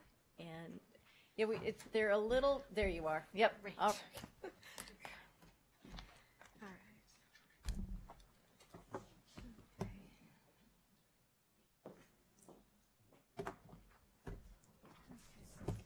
Chair Boehne, members of the Commission, my name is Marlene Hartinger, Chief Auditor for the Department. I'm pleased to share with you today two foundational items. The first is our internal audit governance policy, and the second is our biennial report on audits. Both of these establish important framework for oversight, one for the audit function and one for ODOT's accountability. And both of these are rooted in House Bill 2017. As a little background, as Chair Boehne mentioned, House Bill 2017 highlighted internal audit as a key accountability provision. And from a historical perspective, ODOT has had one of the longest standing internal audit functions in the state. We have structured our work to be independent and objective. We had engaged with the Transportation Commission, other stakeholders, and we strove to provide information and recommendations that would provide decision makers with information that is helpful to improve the department's performance, to reduce costs, and to increase efficiencies. And even though House Bill 2017 is new legislation, It built upon structures we had in place by enhancing the function's independence and visibility. Internal audit now has direct reporting relationship to the Transportation Commission. The Commission is involved with the appointment and removal of the internal auditor. The Commission also receives reports and work plans and is engaged with various aspects of the audit process. And in addition to the Transportation Commission, internal audit also reports to the Continuous Improvement Advisory Committee. With all of these changes, it necessitated a significant revision to our policy. So in front of you for your approval today is a newly revised and appropriately titled Policy on Internal Audit Governance. So in this policy, it outlines the role of the independent auditor, as well as the roles of the Transportation Commission, the director, the Continuous Improvement Advisory Committee, the Audit Subcommittee, and management in its engagement with internal audit. The policy also highlighted accountability provisions that were included in House Bill 2017, such as the internal auditor retaining final authority on what audits to conduct, and also the increased transparency in posting our internal audit reports for public access on the website. In updating this policy, we also incorporated best practice information from the recent Secretary of State audit on internal audit. We augmented the content to reference conflict of interest policies and also to ensure that internal audit has the resources reasonably necessary to conduct our work. So now with the focus on governance, this policy will become an OTC policy. And so it is submitted today for your approval. Thank you. Well, I would submit that this may be something that other state agencies might want to look to. While you have professional standards and licensing requirements that you hold, and the audit function itself has naturally some sidebars that protect that function, I think that this really gives that transparency and also elevates the role. And if we truly want to be supporting continuous improvement and ways in which we are constantly looking for ways in which we can improve performance and make sure that we are good stewards of public funds, I think that this is an opportunity that other state agencies, I hope, are looking at as well. So do we have questions or comments on this particular policy? It's relatively short and sweet.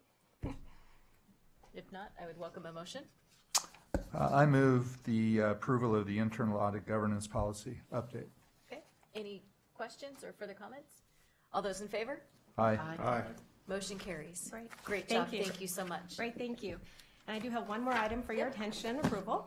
And this item is the biennial report on audits that is to be submitted to the Joint Legislative Audit Committee and Joint Committee on Transportation. This report is a requirement of House Bill 2017, but it also provides a good overview to the comprehensive oversight to which the department is subject. This report includes summaries of internal audits, audits by the Secretary of State Audits Division, and reviews by other state and federal entities, including the Federal Highway Administration, the Federal Transit Administration, and the Social Security Administration. The report also contains brief status on corrective actions taken by management and plans for audit follow-up. In total, the department received 38 independent reviews for the biennial timeframe, and management has been responsive to the improvement opportunities, with corrective actions completed for the majority and progress underway on the remaining items. And as specified in House Bill 2017, the submission of this report is on behalf of the Transportation Commission. So again, it's presented to you today for your approval. Let me first state that this is a significant amount of work, and your team has been very busy. And I also appreciate the connection between the Secretary of State's office so that we are in concert about how this work is being conducted. So thank you for that. I would welcome a motion if there are no questions or edits. I move approval of the biennial audit report to the Joint Legislative Audit Committee and Joint Committee on Transportation. Any further questions or comments? All those in favor? Aye. Aye. Aye. Motion carries. Thank you very much. Yes, thank you. Great to see you. All right, next we have an informational item, and that is an update on the road usage charge program and the public outreach campaign.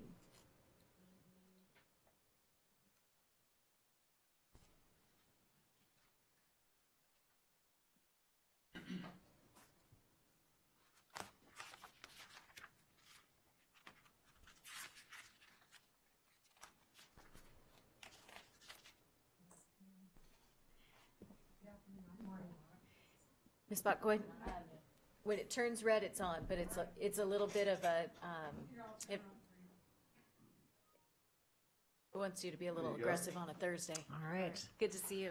Good to see you. I'm Maureen Bach. I'm the Orgo Program Manager. for the Oregon Department of Transportation. And I'm also the interim manager for the Office of Innovation. So why did we come up with this current model that we're using and, excuse me, and have been using since we went live on July 1st, 2015? Well, as you all know, fuel efficiency standards have been increasing and fairly dramatically. And at the same time, we've had declining purchasing power with the funds that are available through the fuel tax program.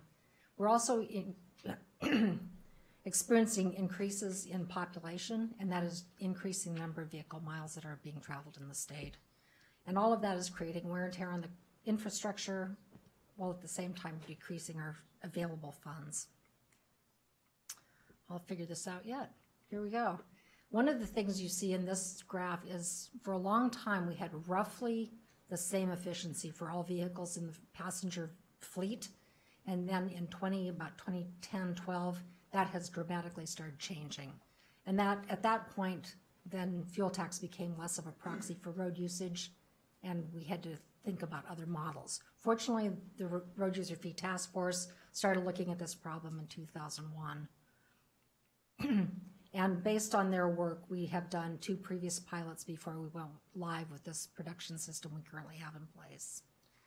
And if you've seen the green book that's indicated there on your right, that is actually a compendium of the other 2 reports, as well as the one that we are currently in production with. So when we launched in July 1st, 2015, at that time fuel taxes with 30 cents a gallon or gallon equivalent, and the rate for road usage charging was 1.5 cents per mile. With the passage of House Bill 2017, the fuel tax rate went to 34 cents, and the road usage charge rate went to 1.7 cents per mile. Currently, we have a little over 1,500 vehicles have been through the program. Current enrollment's about 700 vehicles. And we've learned a lot in operating this program for the last 3 years. We've learned that it's very important to be able to support all vehicles. Currently, we use a device that goes in the onboard diagnostic port of a vehicle. That's really good for vehicles that were manufactured in 1996 or later, but not before. We also know that having some kind of enforcement mechanism, especially in a mandatory program, will be costly to implement. We have realized that being technology neutral allows us to look at bringing new technologies into the program, which will potentially reduce cost at scale. We have learned that having effective private sector relations allows us to leverage the technology that they can bring to the market.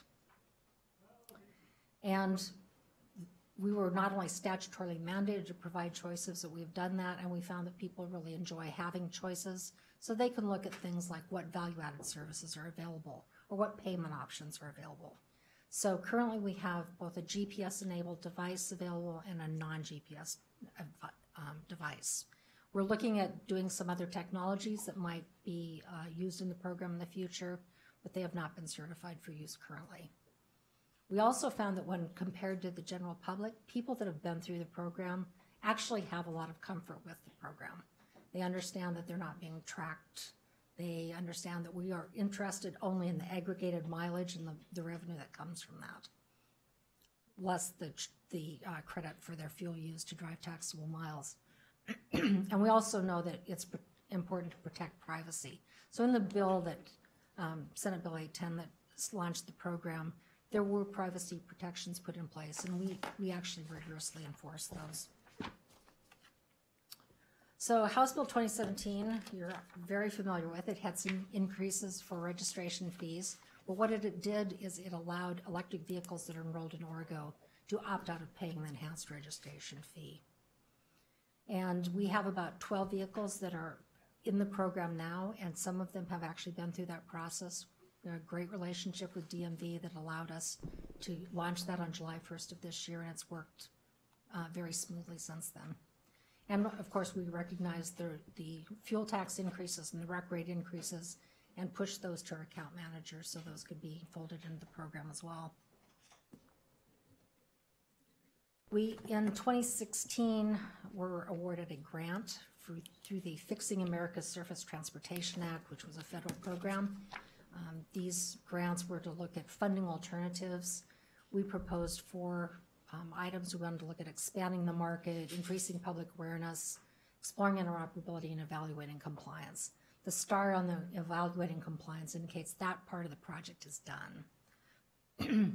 But we are looking at expanding the market through offering new technologies and evaluating those. We're looking at increasing public awareness, and you'll get a little preview of what that looks like. And with exploring interoperability, we actually partnered with DEQ, so one of our account managers now offers the ability to do remote emissions testing if you're enrolled in the Orgo program. And that went very smoothly.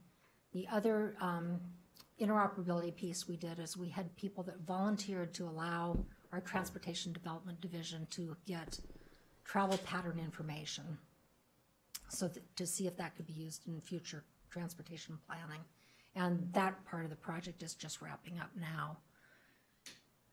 But we have found that increasing public awareness is really the heavy lift, because people don't understand how transportation is funded now. They don't understand the challenges of increased efficiency and decreased buying power and what that means for our transportation system. So these are the technologies we're evaluating. Telematics is obviously the one that has the most hope for us going forward in the program. The beacon and cell phone match has not proved to be as reliable as we had hoped, but capturing the odometer image has proven to be pretty effective and could be used as an enforcement mechanism if there's no other way to get information. And then data exchange is a big mining kind of thing, which has some potential in a more robust environment with more connected vehicles. Interoperability, one of the things that we've also been doing in addition to the DEQ and the TDD anonymized travel data work is we are working with our sister states of California and Washington. Washington was actually a grant recipient, and so they're the lead on that project. And we have people driving across the borders and finding that that's working very well. We have done the first phase of the Rec West pilot, which was building the requirements for interoperability on a more robust scale. And we are getting ready to pilot that in 2020 with California. So that's part of the 2017 grant. Increasing public awareness, we did a lot of research. One of the things we did is we did a longitudinal focus group that allowed people across the state, 60 Oregonians, to respond to questions that were done online and tell us how they felt about roads and funding and their relationship with their cars. And from that research, we've been working on creating educational tours, or educational tools which we will be using on a tour. And on interoperability, you can see that we are leading the nation on the West Coast, but there are other states that are also interested in interoperability. Utah just had a bill pass in their legislative session, so we spent some time with them. They are interested in potentially doing an interoperability pilot in the future. The I-95 Corridor Coalition is also keenly interested in this. They're looking at freight as well as light-duty vehicles in their pilot. This is a little more information on the California-Oregon pilot. Like I said, Oregon and California are the 2 lead states. We have 7 monitoring states. It's really looking at how would we collect the money and then exchange it between states.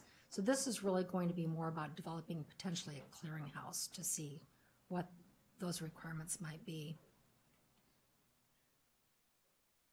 And probably the most exciting one, given the earlier conversation here, was our own 2017 FAST Act grant. We'll be looking at whether or not road usage charging could be a funding option for local governments. So we will be conducting 3 pilots simultaneously in the Portland area for 6 months in 2020. And the pilots are layered on top of the state rate. So we've been working with Metro and PBOT and TriMet to figure out what the boundaries were, and we have those in place, and then what the rates are and the times of day that they'll be enforced. 2 of the pilots are layered, and then 1 is corridor pricing, with the idea being that if you're on the corridor for more than 5 miles, you're using that transportation corridor as it's intended for throughput, and you would not be charged. Now, we realize that we will have a lot of lessons learned from running that pilot, and it is really about testing the technology. It's not about behavioral changes from people that will be volunteering into this, but it will see if this can be a tool going forward. So we think that's a pretty exciting thing to be looking at. And I don't want to steal Michelle's thunder, so I'm going to stop right there. But this is kind of the new look you will be seeing. Colleague brought you some refreshment. Do we know So it where? won't sound like a cat with a hairball. So I'm grateful to have this presentation and to know where we are with the program. It was certainly something that at the Tri-State meeting back in August or July. August, thank you. Where we were talking about the pilots, things that were happening in California, Washington. So do we know where the other states are right now in terms of their the interest? And I know they had some legislative changes that they were excited about or concerned about, depending on how the elections went in terms of their ability to move forward with their programs. And in terms of involvement, do we know where we are in terms of our own interest and involvement in the state and where some of our other sister states might be as well?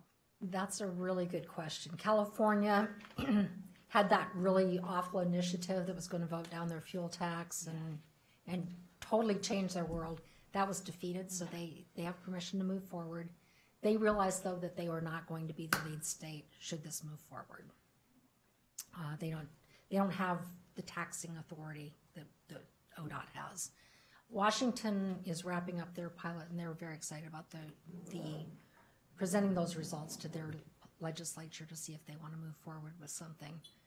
Like I said, Utah has moved forward. They're very excited about what's going on in that state. Okay. So it continues to move. Yeah. It's, slow. There's lots of lessons learned to be shared, certainly. Okay, thank you.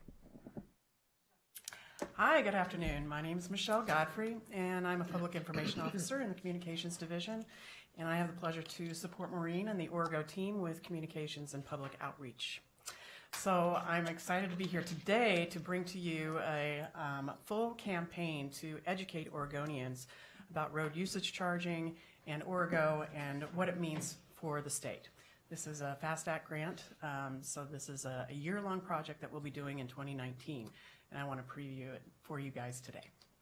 So, to move toward a mandatory system, Oregonians need to accept and they need to support road charging. But the thing is most people don't even know there's a funding problem. And if they do, they don't really get how Orego or road charging might be able to fix it. So our goal with this education program to set out is to help Oregonians understand three things. Number one, how transportation is funded. Two, that a funding gap does exist, that's the problem. And three, how Orego might be able to solve that problem. Our call to action is to invite people to share our content that we've developed, I'm going to show you, and to visit our site to learn more about road usage charging and Oregon's role in leading the nation in this concept. Our goal is that with just one page of compelling web content, as it's shared and discussed in a number of ways, that people will start to grasp the funding problem and then consider Orego as a viable solution to that problem. So if we could dim the lights just a little bit. I don't want to go to the video just yet. There's a slide before that. I guess there isn't a slide before that. So let me just tell you about the campaign. It's called Keep Oregon Connected. It's an emotional and a supremely visual campaign. The word cloud that we produced as a result of some of our research, and understand we've been doing research all throughout our pilot process and everything, almost 15 years of public opinion research, and we've seen how people's opinions have evolved on this subject. When we put a word cloud together about the responses, the things that pop out are freedom, adventure, scenic beauty, and mobility. Our research subjects told us that visualizing where Oregon roads take them is an emotional connection. That's not surprising, though, because psychologists do know that emotion is strongly tied to memory. And if a memory is emotionally charged, it will be stronger and it will last longer. So that's why this campaign is such an emotional experience, we hope anyway. That's what we're doing. We're creating a memorable, positive impression of Origo with content that celebrates drivers' emotional connection to their cars, to the roads, and to their communities and Oregon landscapes. And just to give you a feel of some of the responses that we got in our focus groups and online surveys and all that, here's a middle-aged male from Jackson County. My car is a personal reflection of me. It is something I take pride in. My car allows me to travel to the places I enjoy the most, so it is something that needs to be maintained, just like our roads. And here's a millennial female from Washington County. I do feel a connection to the outdoors, the beach, mountains, high desert. I love it all, and I am proud to be born and bred in Oregon. Our name for this program, Origo, and our logo were chosen by Oregonians, and it's because they said it reflected their values. Now we're going to give them content to help them remember and retain road charging as a fair way to pay for the roads we use. So with that, let's show our feature video. Expand. It does pique my interest to know what that gentleman from Jackson County is driving. That wasn't in the question. Expand. Yeah, just, there you go. Click that and click play. Oregon's natural landscape is as diverse as the people who live here, and we like that. We like that we can pack up the car and head out for a weekend on the coast, or for business in the city. When you stop to think about it, our roads really do keep us connected. But the reality is, many of us don't think about how we preserve and maintain the roads that get us where we need to go. Oregonians contribute to state road and bridge projects at the pump, 34 cents per gallon of fuel. But now, vehicles use less gas than ever before, and many run on electricity. Less gas equals less money for roads.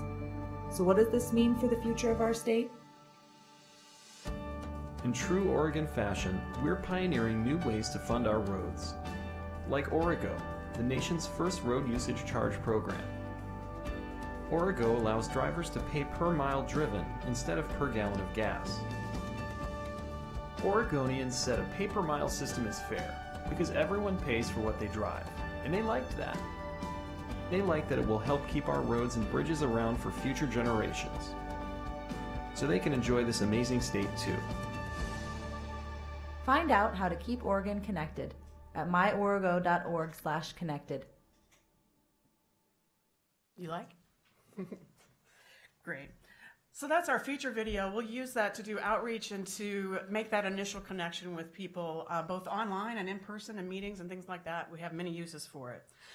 In addition to that, we have a suite of video vignettes that are less than 60 seconds that are imminently shareable and have all the data points that we want people to understand in a similar type of vein. So one is about how we got to Origo, all of the work that's gone into it, how Origo works, the kind of ins and outs of the billing system, and the future of road charging and where other states are going with this and how Oregon is participating in that.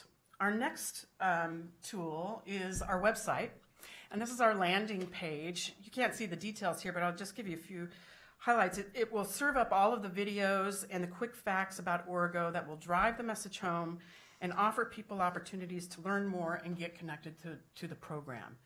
This is not a huge fact sheet. This is not a lot of content. This is visually compelling, hard-hitting facts about what the program does, and it's very interactive. If you see on the middle right, those dark blue boxes and the light blue field, those are questions that most people ask about road usage charging. They'll click that arrow and they'll expand to the answer.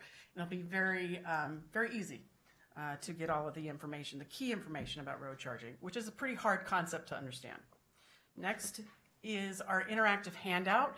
And again, this is intended to be used by families on a road trip, or a couple, once they get home from a road trip. It gives people activities to calculate what they might have paid in gas tax for a trip and what they might pay in road usage charging for a trip. And then overall, what does it really cost to maintain the roads, and it kind of implies the responsibility that we all share for this public service. Next are our infographics. Oh, one more, sorry. Oh, took it out. Okay. So our presentation incorporates infographics that are, you've seen a few of those on the website. But boiling this concept down that can be very hard to understand into essential facts and figures that will help people understand why there is a funding problem, why Origo is uniquely designed to address it, and how we can move forward with it. So this public presentation will be taken to local communities throughout 2019 across the state. We're developing that schedule now, and we'll be, getting very local with this message. Our next steps then are to present the concept and the campaign to our stakeholders who may be helpful in getting the word out about this education campaign and all the resources we have available. We're developing our event schedule. We'll be finalizing a media kit because we will have an official launch date for the education campaign. We've got to get a little news coverage out of it. And we'll be refreshing our website and potentially hitting the road in spring of 2019, really hitting the summer and fall festivals across the state to talk with local community members on a one-to-one basis and help them grasp this concept. So do you have questions? Please. I actually participated in the 2012-2013 pilot project, but there was an interesting statistic that was thrown out last week at the Oregon Transportation Federation, and it said that communicating with males 18 to 50, I don't remember exactly what the cutoff was one of the most difficult things that pollsters and others have come up against. And yet those are the folks that are buying these big, heavy pickup trucks and all that. And I'm wondering, how do they play into this whole idea of funding the transportation system? They're buying lots of gas. And yes, we don't have a great fueling revenue stream.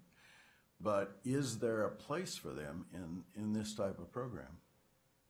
You want to take it? That is a really good question, and I do not want to steal the thunder of the Road User Fee Task Force, who's going to tell you about all the fabulous changes they're going to make to Origo going forward. But that's a really good question.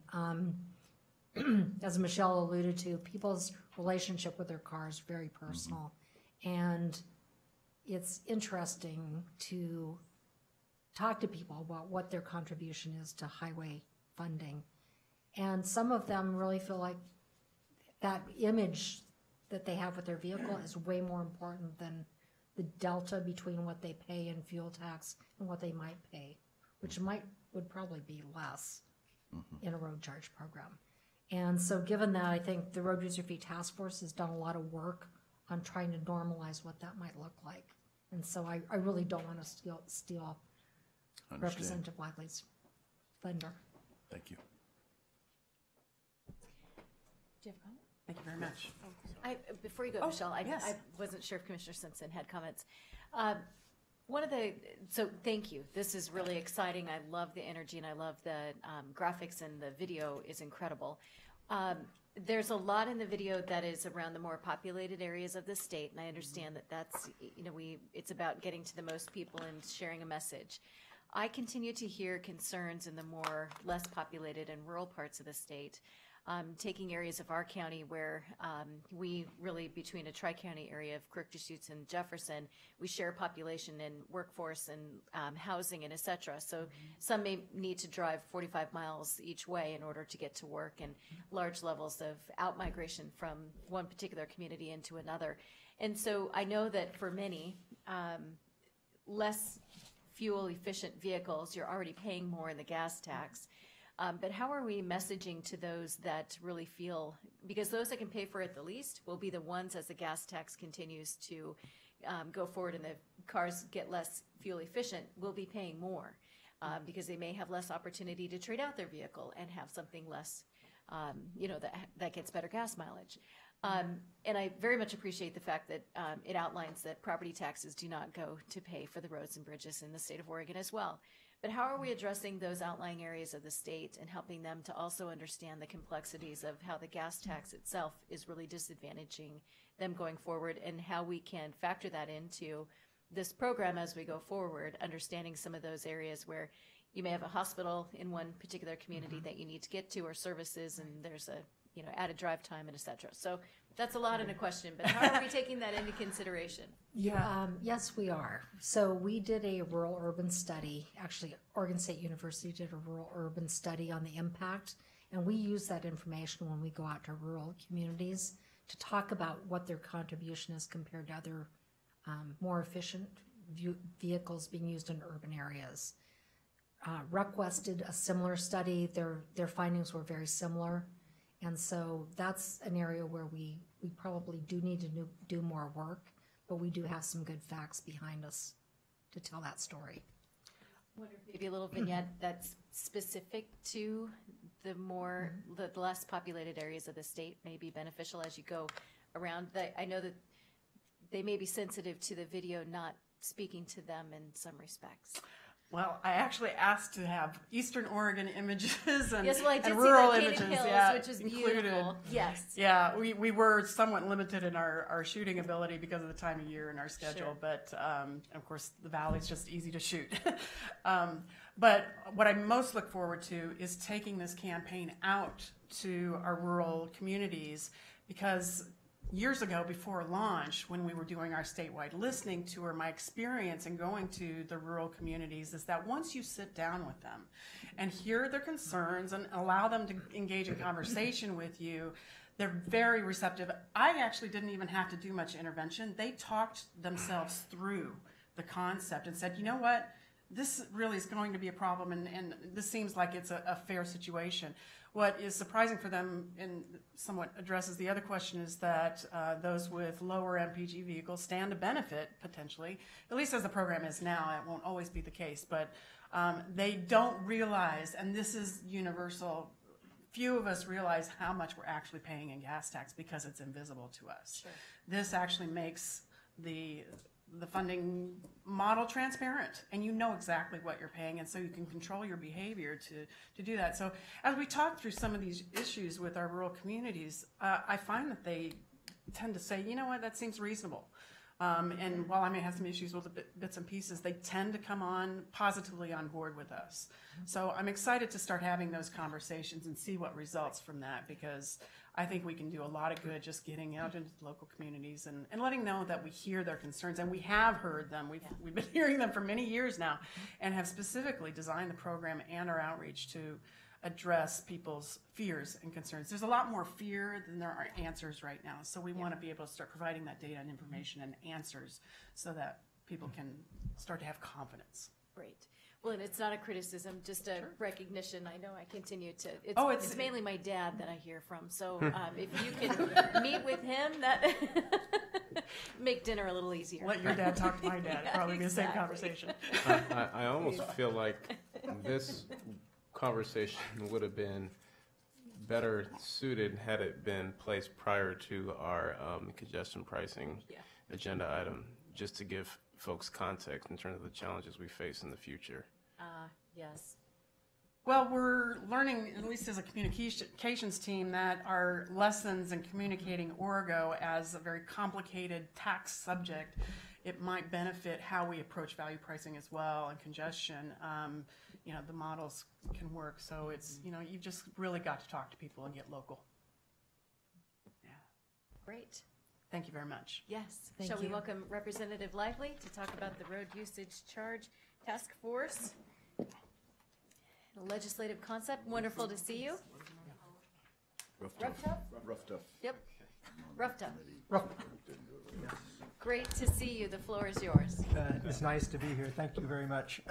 For the record, my name is John Lively. I'm state representative from House District 12, which is essentially the city of Springfield. I have served on the House Committee on Transportation since joining the legislature in 2013, and now serve on the Joint Transportation Committee that has been meeting since the legislation passed. or before the legislation passed for the most recent transportation package. So I'm here today just to update you a little bit on the usage fee and where we stand with the fee, certainly based on the 2017 package, making some changes for that, but also based on what we've learned, some lessons learned. Oh.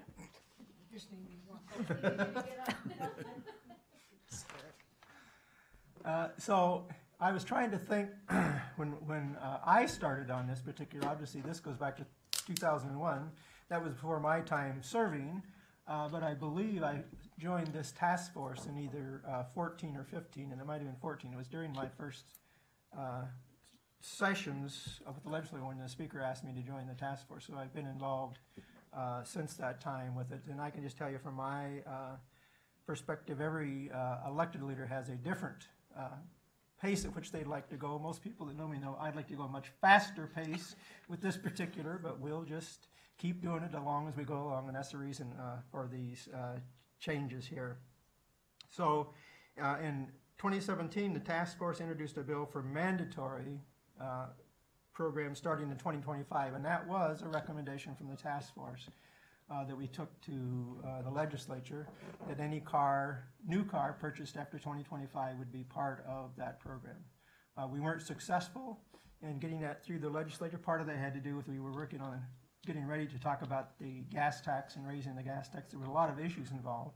But for some of the other reasons that we've heard about people's hesitancy about using it, rural versus urban, and how that would apply or not. So there's still a lot of work to do. But at some point, if we're serious about this program, we just have to pick a date and say new vehicles after that point will be part of it. And if I'm still in the legislature, I'll be more than willing to lead that particular charge.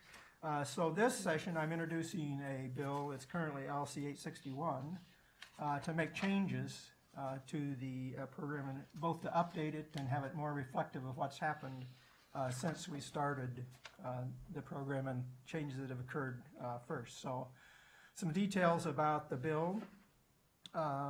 40 miles a gallon plus opt-in, and so the program, the way it's been set up before, so electrical vehicles, as you can imagine, as we started this program, even gas tax don't pay. When we talked about in 2017, the new package, we included an increased registration fee on electrical vehicles. So when we're talking about the road usage charge, the committee decided that those vehicles that are 40 miles a gallon or more should have the ability to opt in to the program instead of paying the enhanced registration fee. So we're hoping that will be an incentive for those that have high mileage, but also the electric vehicles to opt in, and that would offset the enhanced fee on registration. Certainly for electrical vehicles, without paying the higher fee, they wouldn't pay anything, and we have a few electrical currently offered in the program.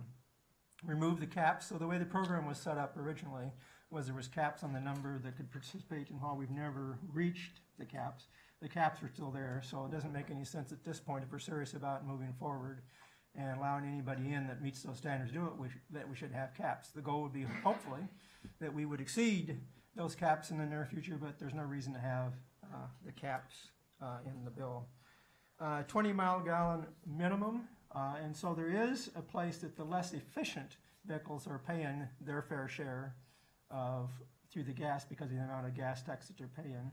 And in the past, there was some cases where vehicles in those particular classes would get a rebate or a refund from the program. Some of those weren't very big, but that's quite a process to go through the refund. So the intent here is by raising the minimum to 20 miles a gallon, we don't want to be doing refunds back through the program. They're costly and doesn't make a lot of sense. So by raising that standard from 17 to 20 miles per gallon would address that issue, so they're not. I drive a pickup, and I'm never sure exactly what the mileage is supposed to be on it. But quarterly, I know I pay somewhere between $3 and $5 addition to what I would have paid. So either I'm not quite achieving the mileage. Some say it's my driving speed or ability. I don't know. We'll just leave it at that. But I've never, my pickup's never allowed me to get a refund. So enforcement. So in order for, if vehicle owners can enroll in this program instead of paying a portion of the registration fee. So ODOT will need to enforce. So this is a critical part of the bill, changing the ability to enforce if to ensure that the funds are collected. So there's two parts of this, both obviously collecting the funds, and that's been one of the debates about rolling how we do this going forward, the administration of using this program and making sure people are paying the funds. The other part of it, though, especially if it's the 40 and miles above and electrical vehicles that opt in to get a reduction on their fee, if they opt out, then at the point they opt out, they'll owe us the difference. So a prorated fare, that fee. And so there's some work to be done here that'll be done through rules in that for ODOT and DMV to be able to enforce it. And that's really, going forward, one of the biggest challenges in the program is enforcing it. If they're going to the gas pump, it's pretty easy. They're paying the price when they're buying the gas. In this program, obviously, they're paying in a different manner. And so that enforcement will be something that we'll continue to look at. And then there's a few other little technical fixes in the bill. The connection to the rate that we're charging with the new gas tax, and as that changes, so this bill changes it, so it's automatically will change with that, where before we'd have to go back and change the road usage fee based on the tax, but now as that tax changes over time, the bill is so that it'll change too, so that it stays comparable to what the gas tax is. I think that's one of those changes. The changes that are in the bill.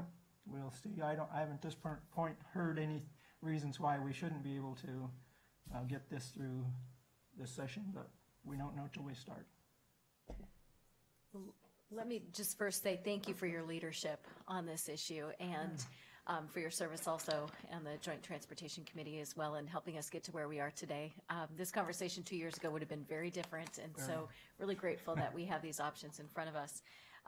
So as you know, as a commission, we can be a little more vocal and supportive of different things. What do you need from us going forward? And maybe I should say that differently. Know that we are a resource to being able to support you and being able to share the message and to be able to meet with others and talk about what this program means and what it is and what it is not. And so I'm not sure if you have comments right now, but I just want to make sure that you know that we recognize that we are a resource and want to be as well. Sure, I appreciate that. And there will come a time where we get a more opportunity to dialogue that. I want to go back to the chart that she showed earlier, though, about the increase in efficiency and what that does. So from my standpoint, all of us then have to keep that in the forefront and talk about that. And during the debate over the transportation package, I was pretty strong in thinking we should have been moving to this as part of that package. And I appreciate the politics behind it and why we didn't. But we still need to talk about what that data is and do it. And especially, it's not that far out in the future that we'll see diminishing returns for the amount we're increasing because of that efficiency. And so all of us will have to keep working about where that is and alerting people to when that is to try to make some kind of shift so that we do that.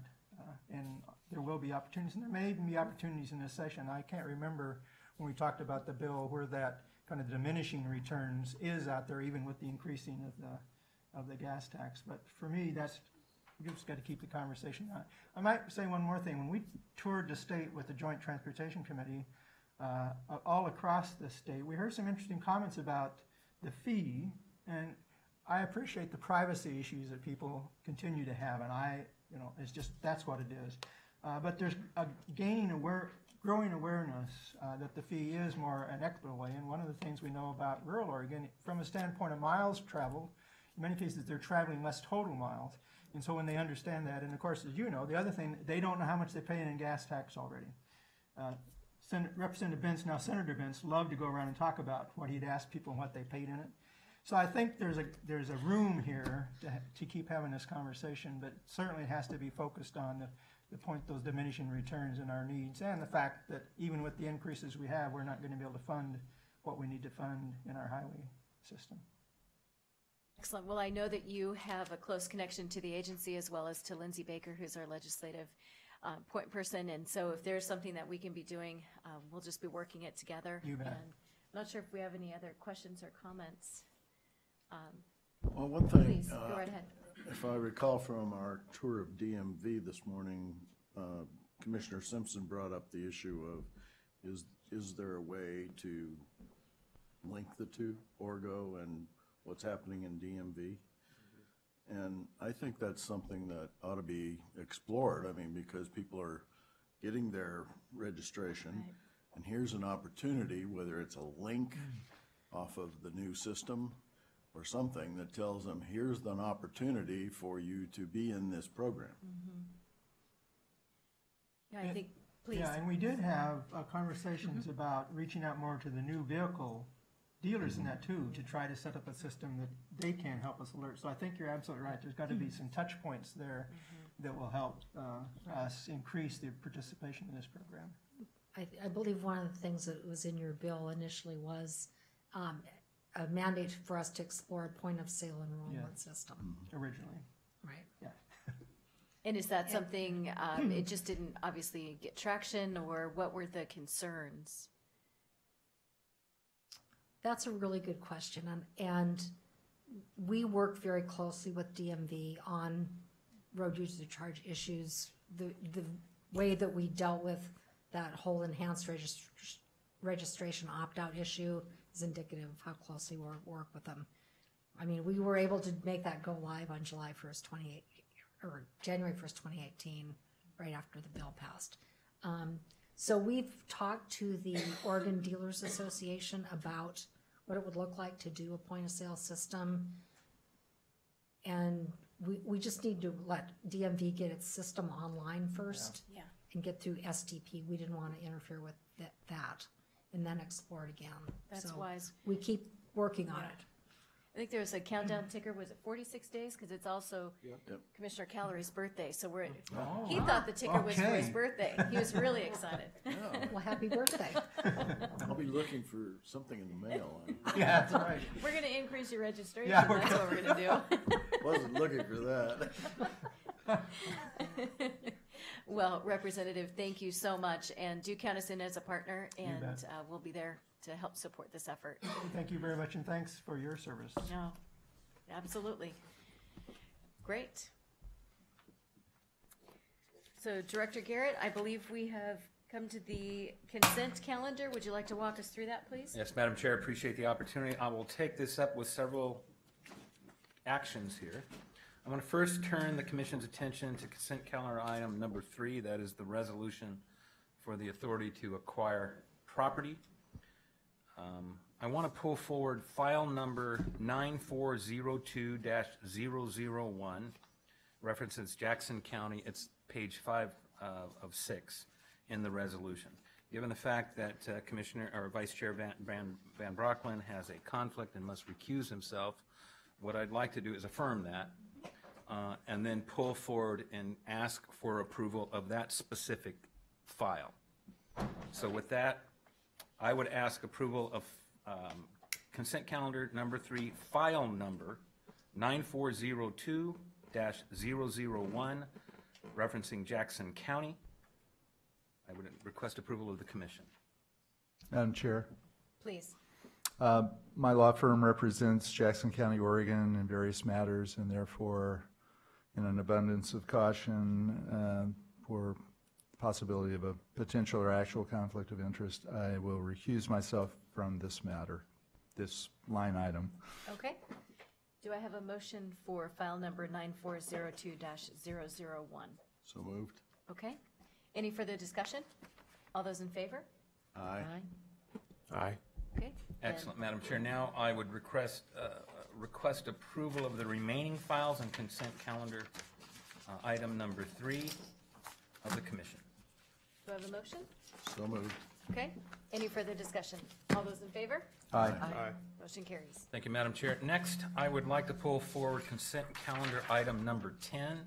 It is an amendment of the 2018-2021 STIP to Council, Oregon 238 at the West Main Street roundabout and add funding for Oregon 140, the Atlantic Avenue intersection. Again, there's a relationship to the earlier conversation. It's my understanding that Vice Chair Van Brockman must recuse himself. I would like to affirm that. And if, please. Madam Chair, for the same reason, our firm represents Jackson County, Oregon on unrelated matters, and therefore, because there may be a potential or actual conflict of interest, I am recusing myself from consent item 10. Thank you, sir. Appreciate that. So with that acknowledgement, now I would like to seek approval of consent calendar item 10. I would welcome a motion. So moved. Okay, any further discussion? All those in favor? Aye. Aye. Motion carries. Thank you, Madam Chairman. And finally, I would request approval of consent calendar items number 1, 2, 4, which includes A, B, C, and D, 5, 6, 7, 8, 9, and 11. Okay, I would welcome a motion. So moved. Any further discussion? All those in favor? Aye. Aye. Motion carries. Thank you, Madam Chair. Okay, so that concludes our agenda. If there's nothing else for the good of the order, let me just say that a lot of work was put in to get us to today's decisions, and I really appreciate the complexity of doing something such as value pricing in the state and what it takes to get there. So I appreciate the commitment of time and effort and energy that it goes into being a commission member. And as we enter into the holiday season, I just wanted to say to each of you, it is a pleasure and an honor to serve with you, and I am grateful for your commitment of time and intellect that goes into all that we do. So, Madam Chair, I just want to quickly say that I want to thank Sean O'Halloran and Commissioner Simpson in particular for all the work they did on value pricing to get us here. And I want to thank you for your leadership over the last year. And whatever we're doing, I know you're doing a lot more. well, hopefully I'm keeping us out of harm's way. So with that, thank you everyone for all that you do, and we will conclude our meeting. We're adjourned. Thank you.